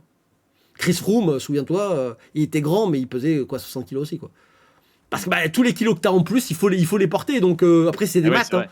Non, C'est non, des c'est maths, vrai, t'as donc raison. il va falloir déployer plus de puissance pour pouvoir réussir à monter ton kilo de plus, tes 2 kilos de plus, et ainsi de suite, quoi. Kéké aurait eu sa chance, ils disent dans le chat. Kéké. Ça m'aurait. Mais oui, Non, oui, mais, oui, après. Pourquoi pas En tout cas. Moi, En j'aurais tout pas eu cas, ma à chance. voir. Je te le dis vraiment pas. Non, mais Ah clairement. moi encore moins, Je- 1m85, 110 kilos. Moi ça aurait été plus au rugby, peut-être que j'aurais eu une chance. Ah, Peut-être au rugby, un truc, une hein. petite chance, Des petits ça aurait, coups de ça aurait tête, pu être bien. Bon, l'émission se termine, les gars. J'espère Ah. que vous avez passé un bon moment. Ça fait déjà 2 heures, un peu plus de 2 heures qu'on est en train de parler sport. C'était l'émission numéro 4. Il y a eu le Jeannot qui nous a accompagnés. Il y a Kéké qui a fait le plaisir de nous accompagner pour le vélo. Et Conquer qui nous a accompagnés, Conquerax qui nous a accompagnés durant toute l'émission. Merci à tous les deux. Merci au Jeannot aussi, hein, même s'il est déjà parti, de nous avoir accompagnés. La semaine prochaine, ça sera Amslo et Gourou qui nous accompagneront pour parler à sport. On débriefera un peu tout ça. On regardera les avis impopulaires de chacun, voir si c'est passé, pas passé. Après, il y en a qui sont sur du plus long terme. Donc forcément, ce sera un peu plus compliqué. Merci Kéké. Merci à toi pour l'accueil. Non, merci comme à toi toujours. surtout. Merci Merci à toi. hein, toujours un plaisir. Et puis merci au chat, hein, comme d'habitude. On remercie à chaque fois. Donc, donc voilà. Merci à toi en tout cas pour l'émission. Merci, C'est merci toujours un Conquer, plaisir. merci, j'espère que t'as kiffé. Parler un peu de sport, pas seulement jeux vidéo. N'hésitez pas à le regarder, hein. Il a fait des lives sur Twitch. J'ai vu que t'étais avec Marcus hier. Ouais, grave, on a kiffé de fou. Et puis je voulais vraiment te remercier parce que de me proposer une émission sport, c'est vraiment la première fois pour moi. Et j'avais même dans l'idée pour tout te dire, de peut-être faire une petite chaîne de sport et d'histoire du football notamment, etc. Donc ça émerge un peu dans. Je suis un grand amateur de foot évidemment, donc très très content d'avoir pu parler d'autre chose que le jeu vidéo. Donc merci beaucoup à toi, mon cher CC. Parce que c'est vrai que dans le très jeu vidéo, malheureusement, les jeux de sport, c'est pas Oh. ce qu'il y a de, c'est pas ce qu'il y a de mieux. Donc On voilà. pourrait faire un mauvaise foi dessus, hein, si tu veux. Ah, on sur les pourrait jeux se faire de un sport, mauvais choix. C'est vrai qu'il y a beaucoup là de là. jeux de sport, malheureusement. Dès que tu vas dans un vide-grenier, ça, des FIFA 12, des Oh là. FIFA 13, des PES 2014, tu en trouves à 1 euro. Au moins, les jeux de sport, ça vieillit mal et ça coûte pas cher. Contrairement à d'autres jeux, malheureusement, qui coûtent très très cher. C'est vrai. Merci à toi de nous avoir accompagnés. Merci à Merci Kéké. beaucoup. Nous, on va passer sur FC26. On va aller s'agacer sur les serveurs. On va voir un peu ce que ça donne. Merci à tous les deux, les gars. Merci, passez une très bonne journée. Merci le chat. Merci à vous deux. Bonne journée Ciao, à les gars. vous. Ciao, ciao. Ciao, ciao.